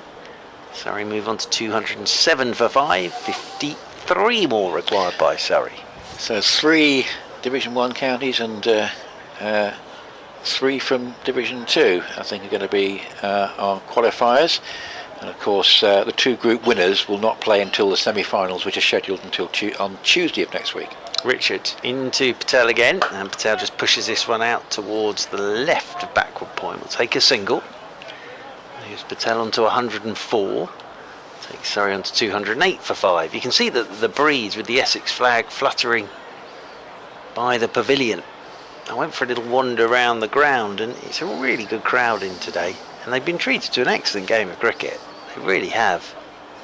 208 for 6, Surrey. 52 more needed. It brings Conor McCurr back onto strike on 9.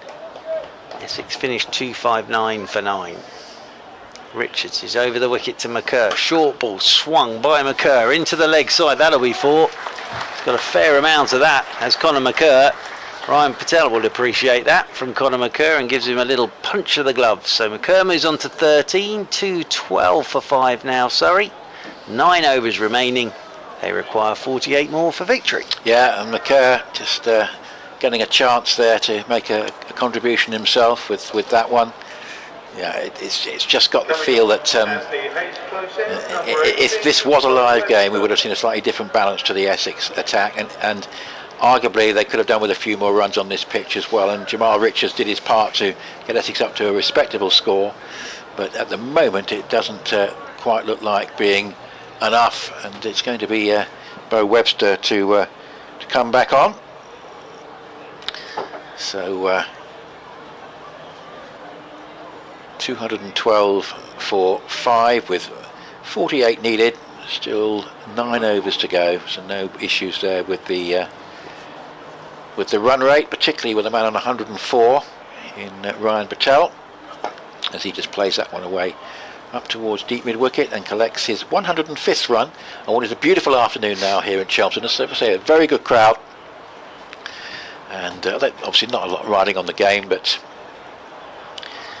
with relatively few days of home cricket obviously Essex do have 2 championship games and other sides have only got 1, but in the last couple of months of a season I think people are wanting to try and make the most of every day that's available. 212 for 5, and it's driven away up into the covers for a single by McCurr. 213 for 5, particularly as obviously there are 100 games available at the Oval and Lords, but depending on where you are in Essex they might still be a fair trek away.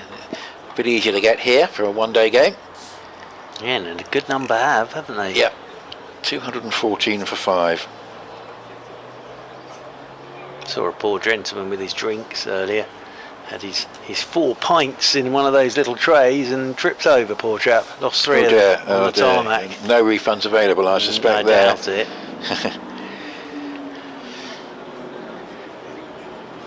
Yes, live to fight another day. As here's Patel, who's looked so secure. There was one shot that went just over Kushi's head, but I can't think of anything else, to be honest. And a single up towards long on. It's been an absolute classic anchor innings for an opening batsman. There's 105 out of 200, 106 now out of 215 for 5, with 260 as a target. So Webster bowls and just played away off the back foot by McCurr, taking a little bit of a risk there, but goes out to Richards at short third man, and there is no run. Here's Webster again, bowls a full toss and met by McCurr, just drives it up towards long off and collects a single. Yeah, it was an attempt at that, just tossed it up to Conor McCurr, but he kept it all along the carpet, down towards long off. He's played it very sensibly so far, Conor McCurr. Has indeed. It's been a good ally here for Ryan Patel, who will take another single. That's all Surrey need, less than the runner ball required. Hits it up towards long on, and that's the end of the over. And I shall be back in September. Last couple of championship games. Look forward to being with you for those, but for the remainder of this game, with 8 overs left and a further 43 runs required with 5 wickets in hand. A few words from Mark, and he's going to be joined by Paul Newton. Thank you, Nick. And 217 for 5 then, Surrey. So as Nick says, it's 43 off 8 overs for Surrey. Ryan Patel has 107. Conor McCurr has 15. Jamal Richards will continue and bowl this the 43rd over from this river end of the ground. And it'll be Ryan Patel, the man on strike. So Richards round the wicket to Ryan Patel, and Patel gets a ball on his pads and he just flicks this down towards long leg. He's coming back for 2, Ryan Patel. He gets the skates on. That's very good running from Ryan Patel. Came hammering back for the second. He moves on to 109. Sorry, move on to 219 for 5. Welcome back, Paul Newton. Thank you very much, Mark. And Surrey will have to bat very poorly from here on not to get over the line. Obviously, from an Essex point of view, they would need to remove surely Ryan Patel, who's been rock solid throughout, and then to be able to run through the tail. Richards round the wicket to Patel, goes full of length, just pushes this into the offside, takes a single, moves on to 110, so 40 more needed by Surrey, and 220 for 5. Just been a very, very mature knock from Ryan Patel, hasn't it? As I say, he's a senior pro now. Yeah, no, it's been very good, and if there's a shortcoming in the Essex batting, it's an inclination to hit the ball in the air too often and quite unnecessarily, and Surrey have just coasted along here, very little hitting the ball in the air unless they've really been going for the big hit for 6. Conor McCurr, 15 not out as Richards is into him, and McCurr's trying to slam this through the leg side, doesn't really time it, came off the toe end of his bat and rolled in there towards short mid wicket. So Ryan Patel's just coming down for a word here with Conor McCurr. But Ryan Patel, his 4th List A century. He's played some gorgeous shots today. He really has. He's looked in control throughout. Hit his first ball for 4. First ball of the innings for 4, and hasn't looked back since. Richards over the wicket to Conor McCurr, who's swinging him in the air just past the right hand of a diving Allison on the edge of the circle at mid-off. Well, Richards put it up there. Conor McCurr slammed it. Allison flung himself, but it's away for 4 down below us to the long off boundary rope. And McCurr moves on to 19, 36 more required. Surrey move on to 224 for 5. And nearly another 50 partnership here, 48 between these two, and the common thread is Ryan Patel throughout. Superb 110 not out, chanceless. Over the wicket again goes Richards, and McCurr, that's a nice shot, just a little late cut down towards third man. We'll take a single. 225 for 5. He's just played this very sensibly, Conor McCurr. He's on to 20. Yes, I think you've got to mind losing a wicket more than Essex batsmen typically have done, particularly in white ball cricket. And obviously you can't just be totally selfish and block overs out and not be pushing the score along, but Ryan Patel has got very nearly half the runs, so he's got that bit right as well. But what he hasn't had to do is take many risks. But he's 110 not out, so as Richards is into him. Short ball pulled by Ryan Patel. 1 bounce out towards deep backward square. He struck that pretty firmly, did Ryan Patel. Gets a single, moves on to 111. 226 for 5, so 43 overs gone. So Surrey require 34 off 7. And Patel and McCurr get together for a bit of a natter out there in the middle, but whatever happens here, it's been a very enjoyable game of cricket. Oh, very much so. And if there is a way that Patel might yet be out, he's just, to me, looked slightly tired. It's hot work out there, and you get sweaty, you know, your clothes begin to stick to you if you bat as long as he has on a hot day like this. Just once or twice he's looked slightly less 100% convincing, only slightly, I hasten to add, but that for me would be, if he is to be out at all, I think it'd just be because he might have got a little bit tired late in the innings. As here is Bo Webster bowling to him. Well, there's no sign of any great tiredness there as he plays it along the ground to long on. He moves off Nelson through 112 and Surrey to 227 for 5. But as you say, a very enjoyable game of cricket, and it's great that there's been not far short of a full house here to enjoy it. Yep, that's been the lovely thing. Good crowding. I think they've enjoyed themselves today. I think they've enjoyed the cricket they've seen. It's a lovely day for it. Webster bowls and played to Brown, the skipper, at short mid wicket. No run. 227 for 5. Just 33 more needed. Webster jogs up, bowls. Ooh, and he's bowled. Oh, is he bowled? Yes. Yeah. And so that's the end of McCurr. It's not the man that Essex most wanted, but it wouldn't matter to them if they eked out the wickets at the other end, and they've done so here. But a handy knock from Conor McCurr, helping Patel put on 51 for the 6th wicket. 227 for 6, and Bo Webster, I think, has deserved a wicket along the line here. He's picked up McCurr for 20.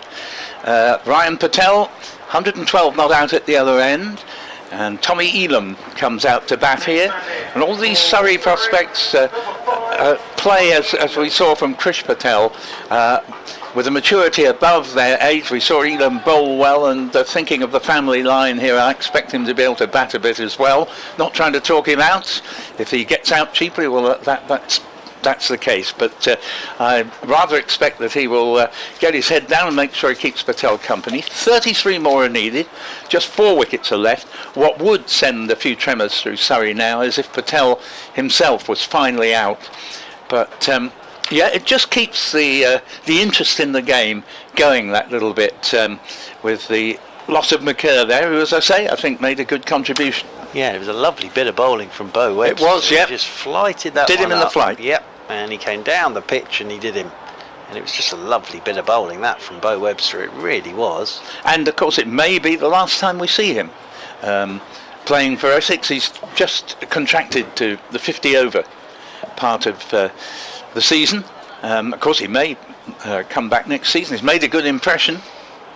Well, he's batted well today. Yeah, he did. He's got his wickets as well, with his off breaks, and he can bowl medium pace as well.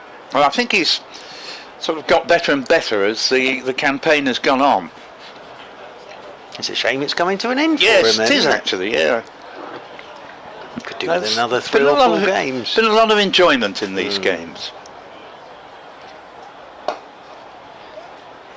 As this one, first ball that the new batsman has received, Tommy Elam plays it out into the covers. Nick Brown will field. 227 for 6. Webster to Elam, left-hander. Good few left-handers in the Surrey lineup, and Noah Thane fields at mid-wicket. There's no run. Virtually cloudless sky now, unless you look in the extreme distance.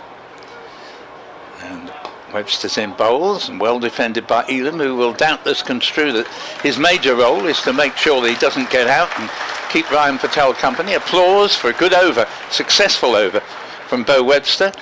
And there's still, probably at least 80% of the people who've come to watch the game today are still in the ground, and so they should be, because although Surrey are favourites here without a doubt, but the game is yet to be decided. 227 for 6. Yep, and 6 overs remain, so 33 more needed.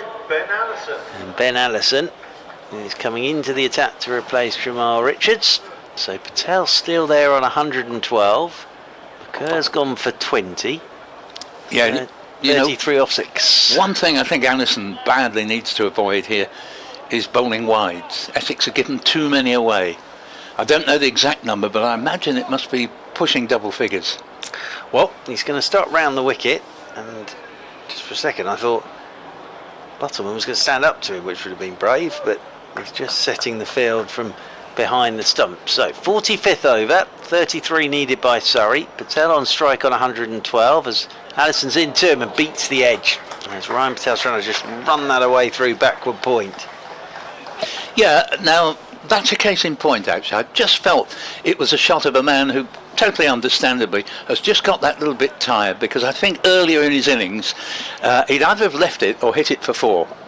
Well, it's been a warm day and he's been there since the start, as Ryan Patel, but he'll be taking a big deep breath here. And those helmets are also, pretty hot if They you've been are, out there hour after hour. absolutely. As he waits for Allison, he's round the wicket to him, and he's just turning this one off his pad into the leg side. We'll just get a single down there to long leg, so that will bring Tommy Elam on to strike. 32 more needed. Well, he got a bit lucky there, Ben Allison, because it was going to be a wide if the batsman had left it. So yeah, he picks up a single down to long leg, but of course if he had left it, it would still be 1 run onto the board, but with that ball having to be bowled again. 228 for 6, and on to strike comes Tommy Elam for the first time here to Allison in the 45th over of this Surrey run chase. And the run rate does just slightly come into it after the dismissal of McCurr, because I always felt he might hit lusty blows that would end it quite quickly. Round the wicket then, Allison to Elam, and Elam's punching off the back foot straight into cover, and there's no run. Well, we've seen enough cricket over the years to know that it sounds quite a simple equation, but it can all get a bit nervy, this. Oh, it can, and you know, Essex were in a similar situation in the one game they did win against Middlesex. I mean, Middlesex were 201 for 2 at one point, needing 299 to win, but bit by bit they lost their way, and Essex, in a thrilling finish, just got home. 228 for 6, 32 more needed. Elam waits as Allison's into him, and he's just turning this one into the leg side. Will get a single to get himself off the mark, so 31 more needed in the 45th over. 229 for 6, Ryan Patel. Yeah, again a bit disappointing from Ben Allison, because that was just going down leg side. It was actually probably middle and leg, but left-handers know how to play the ball into the onside, and it gave Elam, who clearly knows that ideally he wants to put Patel on strike, it gave him an easy way of doing so. I think the key thing here is that Allison doesn't concede any boundaries. Yes. He's obviously defending that long leg side boundary, as this one, well, it's outside the off stump, flashing at it. Here's Ryan Patel, gets a big outside edge. That helps. Flies down to the boundary rope for 4. It was pretty wide, that, from Allison, and Ryan Patel just flashed as hard as he could at it, flew off the outside edge, Butterman no hope, and that gets it down to 27 needed, and it moves Ryan Patel on to 117. Again, for me, evidence that he is getting tired out there, but not very good bowling, because that, as you say, it was extremely wide. If it had been a great deal wider, it would have been one, and you know, you do need to bowl consistently. They're both left-handers, so you should find a line and length. Well, this over's been fine from a Surrey point of Yep. view. As Patel waits again on 117. Allison's into him, and he's going again, driving on his court. Had extra cover. Ryan Patel gave himself a little bit of room, slammed it, and Bo Webster takes a good low catch. Now it gets interesting, because Ryan Patel's brilliant innings of 117 comes to an end, and Surrey are 233 for 7. Ryan Patel gave himself a bit of room to slam it through the offside. Good catch from Webster, and Ryan Patel goes for 117. Superb knock. He'll get a standing ovation from the sporting crowd here, and he really has played brilliantly. He looks accusingly at the bottom of his bat there, but for me, what's got him out, I know you can say that I'm bound to say this having predicted it, but I'm not actually surprised he's gone, because all the way to 100 he looked majestic, he looked totally in control, but as he sort of almost got to the 100, and since then he's just not quite played with the same care and precision that he was playing, and very understandably, because I just think, you know, it's darned hot out there, and he's just got a little bit, if you like, saddle weary. You know, these are human beings, you know, there's only so much you can do when you've been out there for a long time with a heavy helmet on your head, and they are heavy and they are hot, and I think it was a dismissal of a man who's batted very nearly through the whole innings, just getting a little bit less careful than he has been previously, when nearly all his boundaries into the cover area have been all along the ground. This one was just that tiny little bit off the ground. A brilliant catch from Bo Webster, who will keep hold of the ball, because Webster's going to bowl the 46th over. So Luke Griffiths out there to join Tommy Elam, so a bit of pressure on the two youngsters out there in the middle now. 233 for 7, Surrey, 27 more required. and Webster's in, bowls, and attempted reverse sweep here, and it doesn't miss the stumps by much, and Buttleman takes the bails off, and the batsman hadn't left his ground, and so this is a 46th over, and run rate does suddenly begin to come into it a little bit. It's not particularly demanding, but 27 in 5, it's just over 5 and over, but this is nicely played by Elam down to long on, single, 234 for 7, 26 needed in 4.4. Yep, Luke Griffiths has made some runs for Surrey in the games he's played. 25 against Lancashire is his top score. It's 26 more required by Surrey. Yeah, big man, tall man, Luke Griffiths, so should be some power in his hitting. but this time quite rightly. He takes a view. We'll have a look at it first. It being the bowling of Beau Webster, plays it to Nick Brown at shortish mid-wicket, no run. Webster again, forward comes Griffiths, plays it for no run to Thane, short extra, 233 for 7. Yeah, I think I said 26 to win, 27. No, it is 234. It's 234. Yeah, sorry, the board still hasn't put up that earlier run. So 26 are needed, and here Griffiths plays the ball again to Thane at short extra. 234 for 7 as we near the end of the 46th over. It's been a very good one from Webster. And this ball is going to produce a single to long on. 235 for 7. 25 more are needed. And 4 overs remain, plus I think 1 ball. Yeah. And that's the end of the Webster over. So, beg your pardon, yes. I thought it was, and then they didn't seem to be moving, but you're absolutely right. And a good little spell for Webster there, because he's taken a terrific catch to get rid of the main man and bowled a decent over to follow it up. Well, 25 required off 24 balls is the equation. So it's gone up to over 6 and over. Yep, and there's a little bit of pressure out there now. Fantastic innings from Ryan Patel, but now you've got Luke Griffith 17 in his 5th game, and you've got Tommy Elam in his 2nd game, and with 24 balls left, they need 25 more for victory. 2 for 35 in his Very 10 good. overs, Beau Webster, to go with his top scoring 69.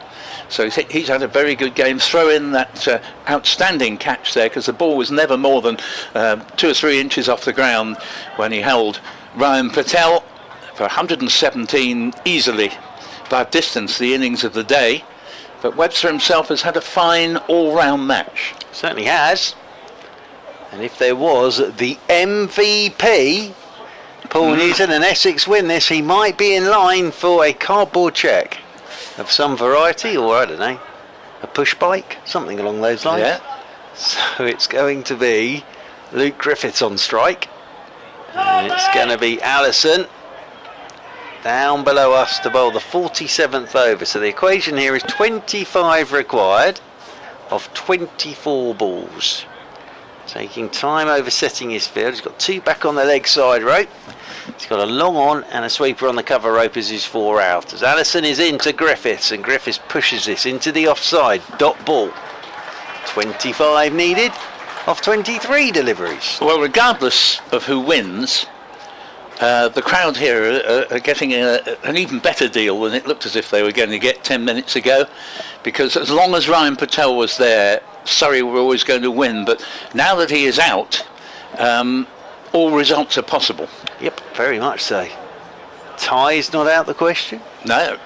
As Allison, over the wicket he goes, and that's very wide. Griffiths tries to get bat on it. Wide is the signal. That won't go down well here at Chelmsford. Well, it won't, but you can't argue with the decision. I mean, you know, it shouldn't be asking too much that you bowl the ball roughly at the bits of wood at the other end, and I'm afraid Essex, if they do lose the game, and they've certainly put up a good fight here, but they've been prodigal in the number of wides that have been bowled. 236 for 7. 24 more needed by Surrey as Allison is in to Griffiths, who swings at this. He's got something on it, a short ball down towards long leg. He'll get a single. So that will be 1 more to the total. That will bring Elam on to strike. See, I'm actually a fan of Ben Allison, so I don't think I'm being critical for the sake of it, but I mean, 1 ball so wide outside off stump that it's given the wide, and then the next one is basically outside leg stump, and the batsman, I think Essex probably got away with that a bit, because only 1 run resulted. It could easily have been pulled for 4, and he shouldn't be bowling both sides of the wicket here. 237 for 7. 23 more required.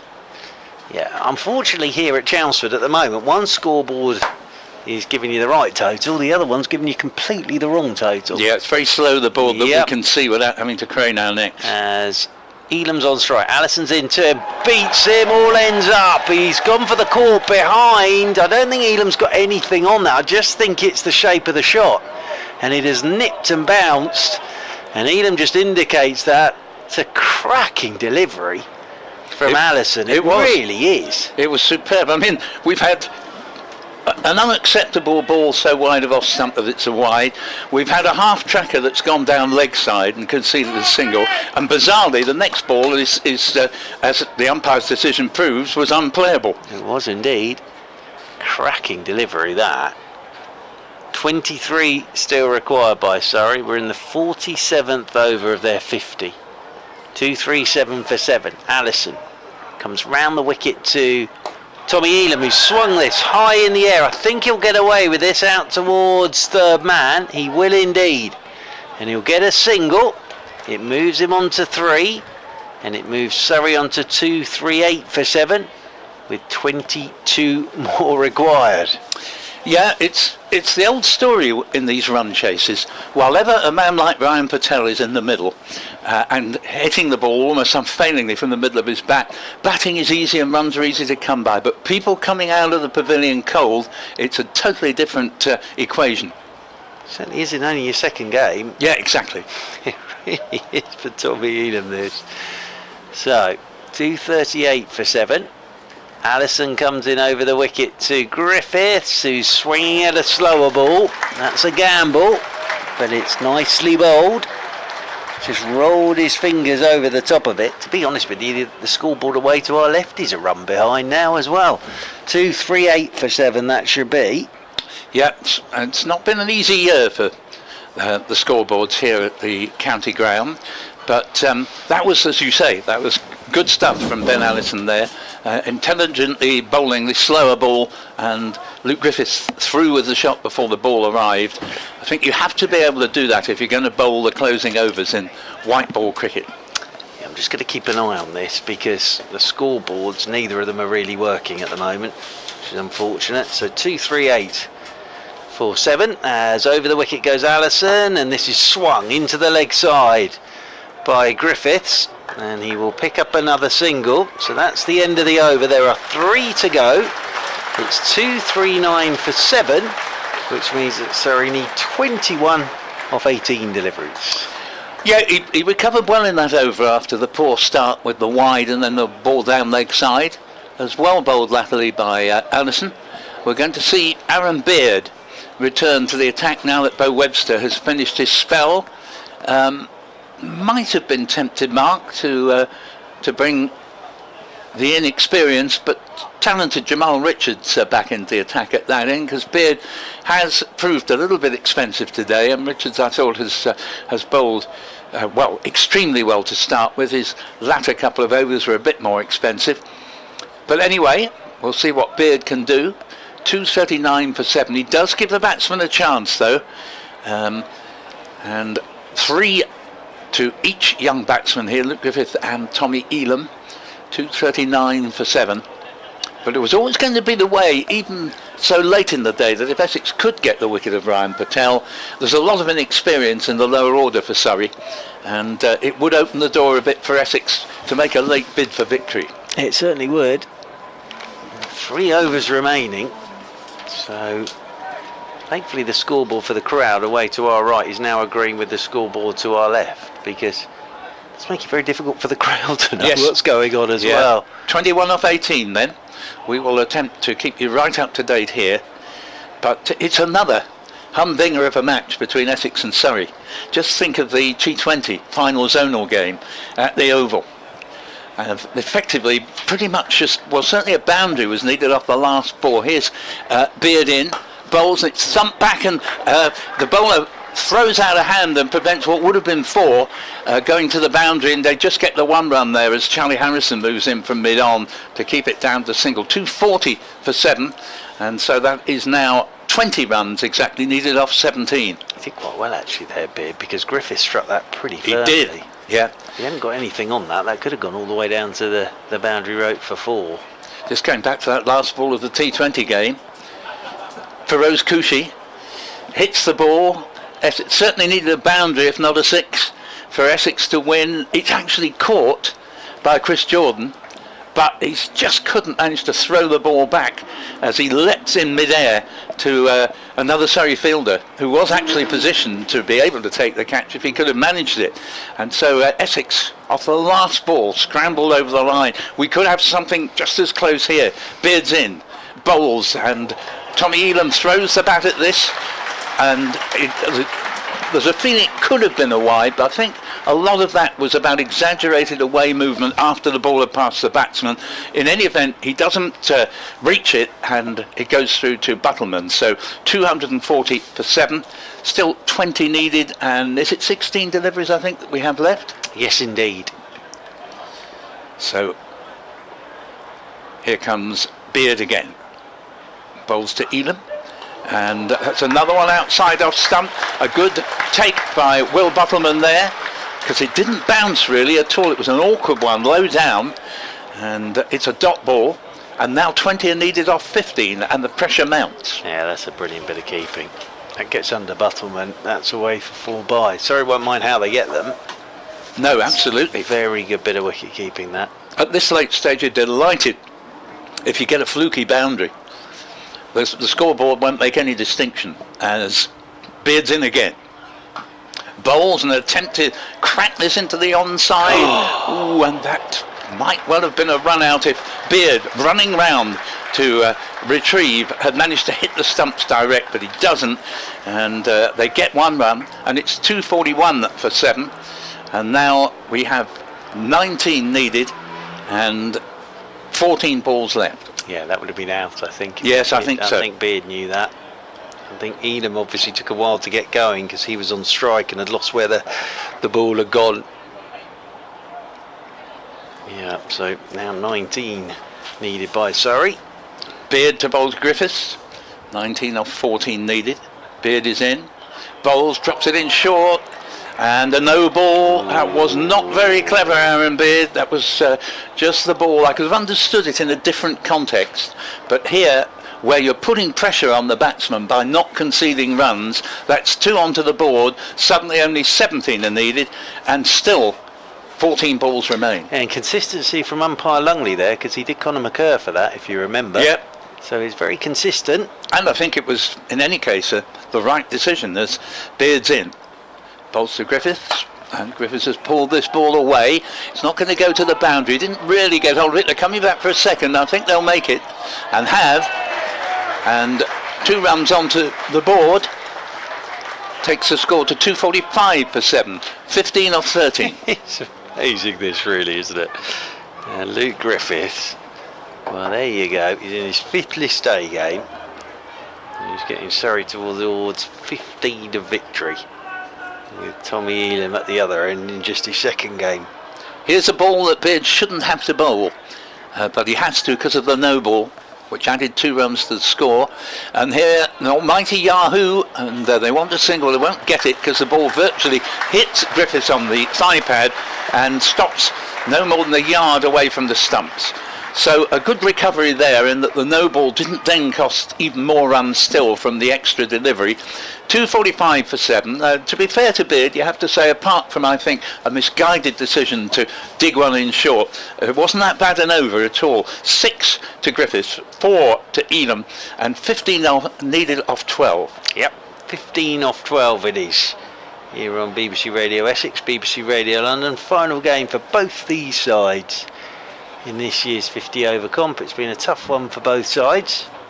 And good that it has been. You know, you do want a game that even though there's nothing much to gain for either side, but there's a big crowd that paid good money to come and watch it. And to be fair, both sides have pulled out all the stops. You couldn't accuse anybody of not giving 100%. And a meaningful finish. Yeah, it's been a terrific game of cricket, it really has, and absolutely no idea which ways this one's going. So they're just setting their field at the moment. Deep backwards square, long leg for the left-handed Elam, and a deep mid-wicket, then the sweeper on the cover boundary rope and the 3rd man. What I would say, Mark, is that somewhere along the line, I think Surrey absolutely have to get a boundary. Yeah, oh, absolutely. And they don't mind how it comes. No, absolutely not. Thick outside edge or an inside edge. Just the job. So 15 needed off 12 balls. Allison Bowling the 49th over to Tommy Elam, and it's a slower ball first up. Elam gets bat on it, plays it down towards long leg. It'll just be a single. That moves him on to 5. Moves Surrey to within 14, 246 for 7, and there are 11 balls remaining. Well, interestingly, when Essex won the only game they have won, the man who's currently on the fine leg boundary produced one of the finest bits of fielding I've ever seen.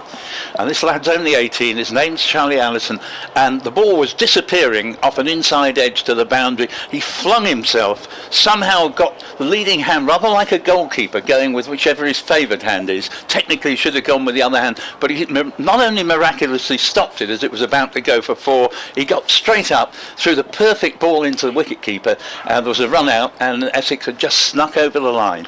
Well, it doesn't half make a difference when you got these youngsters out there in the field. Because boy, are they fit.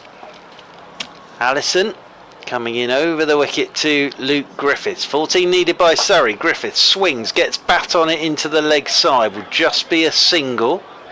So that's 247 for 7. 13 required. 10 balls remaining. Tommy Elam comes back onto strike. So good bowling at the moment from Allison. Getting it up there. Yeah, this is Ben Allison, the elder brother of the man fielding at fine leg. Charlie Allison actually has moved round wider to long leg at the moment. He's definitely the taller of the two. The bowler, Ben, yeah. Yes. So Ben Allison comes round the wicket to Tommy Elam. It's a short one, and Elam gets nothing on this. Trying to run it down to third man. He's looking across at the square leg umpire, but he won't get that. Now, if you're going to bowl short, that actually was perfect, because it wasn't over the batsman's head. It passed him round about shoulder high, and very difficult to hit that. That was really well bowled. 13 off 9 required by Surrey.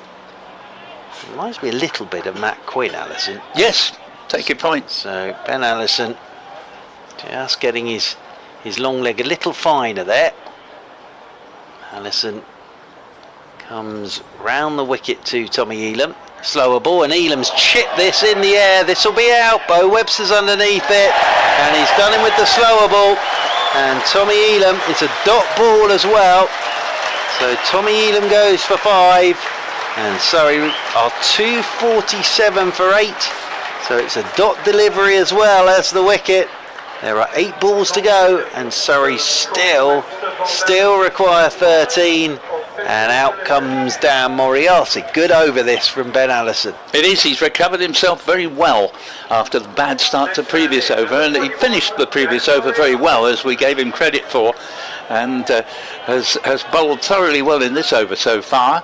And so coming in now is Dan Moriarty, and he's not to be taken lightly. I was impressed with his bowling earlier. So 13 runs still needed. How many deliveries did we have? Still got 8 to go. 8 deliveries to go, assuming there's no further wides or no balls. 247 for 8, and the plot gets ever thicker. Yes, it does. Now, Dan Moriarty can hit a very long ball. He can indeed. I've seen him do it. The one area that always worries me slightly with Dan Moriarty is his running between the wickets, and at this stage that could come into play, but he can hit a very, very long ball if he gets hold of it. Well, I would suggest actually that Surrey won't be all that sorry that the inexperienced Elam's out, because in comes a man who isn't comparatively inexperienced and is far more likely to manage to hit this absolutely essential boundary. So they're bringing interesting, long leg comes up to the edge of the circle, so fine leg on the edge of the circle, and they get a long on in. They know Moriarty likes to go leg side. Round the wicket then is Allison to Moriarty. Slower ball, he gets nothing on it at all.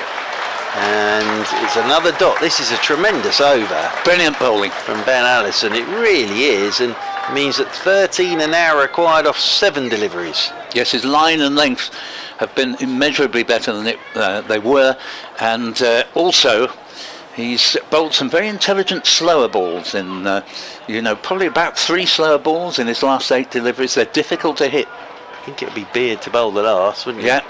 So, last ball of the 49th, 7 to go, 13 needed by Surrey. Ben Allison's in, Moriarty backs away, swings and misses. That is a brilliant over from Ben Allison.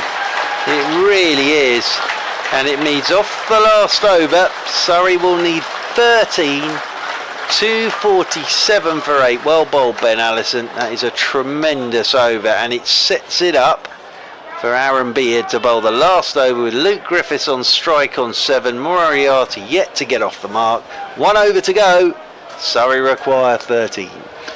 I'm pleased for Ben with the way he's bowled in the last 10 deliveries he's bowled, because he finished last season in very good form indeed with both bat and ball, and then I think has been a bit unlucky to lose his place because Essex signed an overseas bowler, and probably, you know, he's just struggled a little bit to find his feet again, but certainly for the last over and a half that he's bowled have been absolutely first rate. Beard indeed is poised to bowl the final over. 13 needed, and the dangerous Moriarty just couldn't come to terms with the pace taken off the 2 balls from Ben Allison there. But it's going to be Luke Griffiths on strike to the first of the 6 remaining scheduled deliveries. Here he comes now, Beard in bowls, and that's 4 runs down to fine leg. And that ball was just sufficiently leg stump and helped round the corner by Griffiths.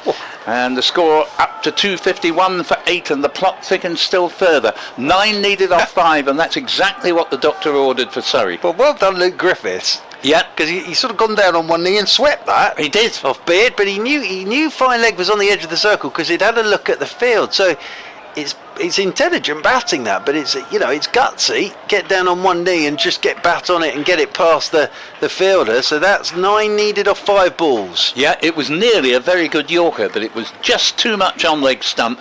Another couple of inches further over, it might well have York Griffiths. But those are the fine margins. Beard's in again, bowls to Griffiths, and that one's dug in short, and they go for a bye here, and that takes the score along to 252 for 8. 8 off 4. 8 off 4, a bye to the keeper, chaos. He gets Moriarty on strike, but it's interesting, this, it really is. You feel really for Surrey to have a hope here. Moriarty needs to find a boundary off this ball. Well, it would certainly help. Needs to, because 8 off 4, he needs a boundary off this ball, I think. Dan Moriarty, if he could find a boundary off this ball, make it a very, very tight finish. Well, he faced 2 deliveries so far. He didn't hit either of them. Beard's in and bowls to him. He has an enormous swing at this and misses. 8 off 3. Yeah, and this is where it really does rank up the pressure now. That's why I said he needed to find a boundary off that ball, because now 8 off 3. So pressure just builds and builds and builds. What I would say is, if he does hit one, it could well go clean a out long of the ground. way. Yeah, but exactly. Where you can see where he wants to go. He wants to go over long on mid-wicket area. That's where he's aiming. Will Beard take the pace off in the way Ben Allison did? He comes in now, bowls, and that's going down for 4 off the edge. Just what Surrey needed. They want 4 off 2 deliveries, and he just anything but the middle of the bat. But who cares when you're in this sort of situation? So 256 for 8, and we've already had 9 of the 13 runs Surrey needed off the first 4 balls of this over. Well, there you go. Pressure was building and building and building. He swung to the bleachers there, didn't he? And got a big outside edge, flew down to the boundary rope. So 4 off 2. Ties on the cards here as well, Mr. Newton. It is 3 for a tie, 4 for a Surrey win. Anything less than those 2 options, and Essex will win. But Surrey now, I'd say, are favourites as Beard is in. Bowls, and Moriarty. It's another bad fumble from the wicket-keeper there. They're appealing as that ball came off the pads. They get a leg by, and Buttleman there should really have been able to take that, and they get 1. 257 for 8. So now we have a situation: 2 for the tie, 3 for a Surrey win. Anything less than either of those, and it's an Essex win. 1 ball left. Yeah, 1 ball remains then. 3 needed by Surrey. Luke Griffiths is on strike. Well, it sort of sums up this comp, really. It does. But it's a great finish to it for both sides and for this crowd. Can Luke Griffiths find a boundary? What If they I don't- ran 3, it would be remarkable. Yes, what I don't think we've seen from Beard in this over is the sort of slower ball that No. Allison was finding, and I think it would have been a good idea if he could have done, because it's the very pace on the ball. Not that it's been a bad over, but it's enabled both Griffiths and Moriarty to just flick the ball round corners to pick up the boundaries that Surrey had to find. Yeah, and there's a bit of time set in the field, but here we go. 3 needed off the last ball. And Beard's on his way, 2 for the tie, 3 for a Surrey win. Beard bowls, it's well pitched up, and it's gone wide of it on, and Surrey have won. It's gone to the boundary, and that ball, as Beard rests in anguish on his knees there, the ball was nicely picked up by Luke Griffiths, and once it beat mid-on, there was nobody back at long on, and Surrey get there with the last ball. Well, in fairness, you can say that in the T20 fixture I was describing earlier, Essex got there off the last ball, and now Surrey have made it off the last ball here. Essex, who by the time 13 were needed off the final over, were in a great position to win it, but they haven't. 261 for 8, Surrey at the close, with Griffiths moving to 15, and Moriarty left on 5, both of them not out. What a terrific game, and the crowd here, the vast majority of whom would have been hoping to see an Essex win, but I'm afraid it's a wooden spoon for Essex, because that win takes Surrey, who were bottom at the start of this match, past Essex. Last I heard, Middlesex were going well today, and I think we can take it that Essex would have finished bottom of the table, but does it really matter all that much? No, frankly. What is good is that there have been some very enjoyable games. The Essex-Middlesex game here was terrific, and so has today's been. So well done to Surrey. Well done to Luke Griffiths as well, because there's a lad who's still got a year to go at school, and the final ball, he's managed to get enough pad on it to get it down to the long-on boundary rope for 4. What a great game of cricket, and it's been really enjoyable today, and great innings from Ryan Patel. That 117 from Ryan Patel was outstanding, but yeah, just a great game of cricket, and I think the crowd have really enjoyed it, and Essex will obviously be disappointed with that, but they've definitely played their part here. And for both these sides, it brings an end to what has been a difficult 50 over campaign, but a terrific game of cricket to finish it, and Surrey end up winning by 2 wickets. Yeah, just 1 or 2 credits, I think, to players in this match. Obviously Ryan Patel, a brilliant 117. I'm so impressed with Krish Patel's 30, on his debut. Fantastic maturity. And Conor McKerr, 4 for 55, splendid bowling from him. And then in the Essex ranks, a very good all-round game for Beau Webster. 69, Essex's top scorer with the bat, 2 for 35 with the ball, and a brilliant catch to boot included in that. And also Noah Thane, who shared a 109-run partnership with Beau Webster when Essex were in danger of being bowled out probably only in about 32 overs, somewhere around there, before that 109-run partnership, and Thane making a very good 63. So those have been the outstanding players of a fantastic match, won at the last gasp by Surrey, who looked as if they were going to win easily, then didn't look as if they'd win at all, and eventually got home. So well done to them, but well done to both sides actually, and fantastic crowd here in perfect weather, so a very good time has been had by all. Of course, breathing down Surrey's neck to the championship, but what a terrific game of cricket. Well done to both sets of players, and just been a fantastic day here at Chelmsford. It certainly has, Mark. It's always great to have you here, be it here or at Surrey when the two sides meet. Very few poor games between the two sides actually. They're nearly always tremendous matches, and this was no exception, and I dare say the run into the county championship might be equally exciting. I wouldn't say it's over yet, even though Surrey have to be favourites. So there we are, on behalf of Mark Church and Nick Gledhill, we wish you a very good evening. That's it for this competition, for both these sides for this season, but hostilities will be renewed, though not the two playing against each other directly, from Monday the 4th of September, when the county championship resumes.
Well, what a finish that was.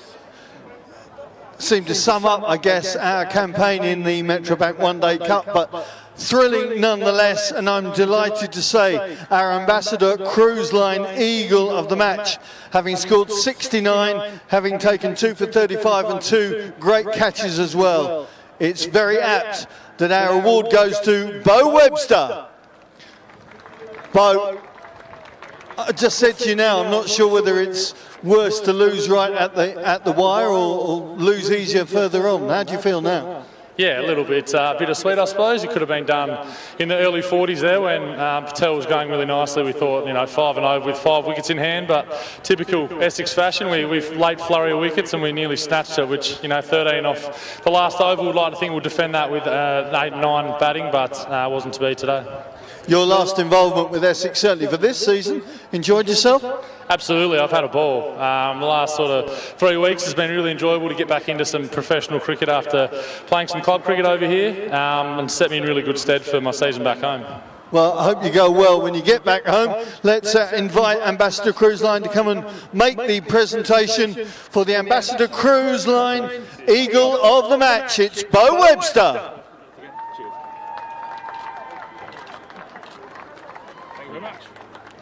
Great stuff. Thank you, Bo. Thank you to Ambassador Cruise Line as well. Don't forget, next game coming up, we're back into the County Championship. It's the 3rd of September, Middlesex here. A very different tournament, a very different competition. And of course, coincidentally, we'll be pushing Surrey to lift that trophy. And we hope to see you back here. Thank you once again for your support. Look forward to seeing you back here at the Cloud County Ground very soon. Good night.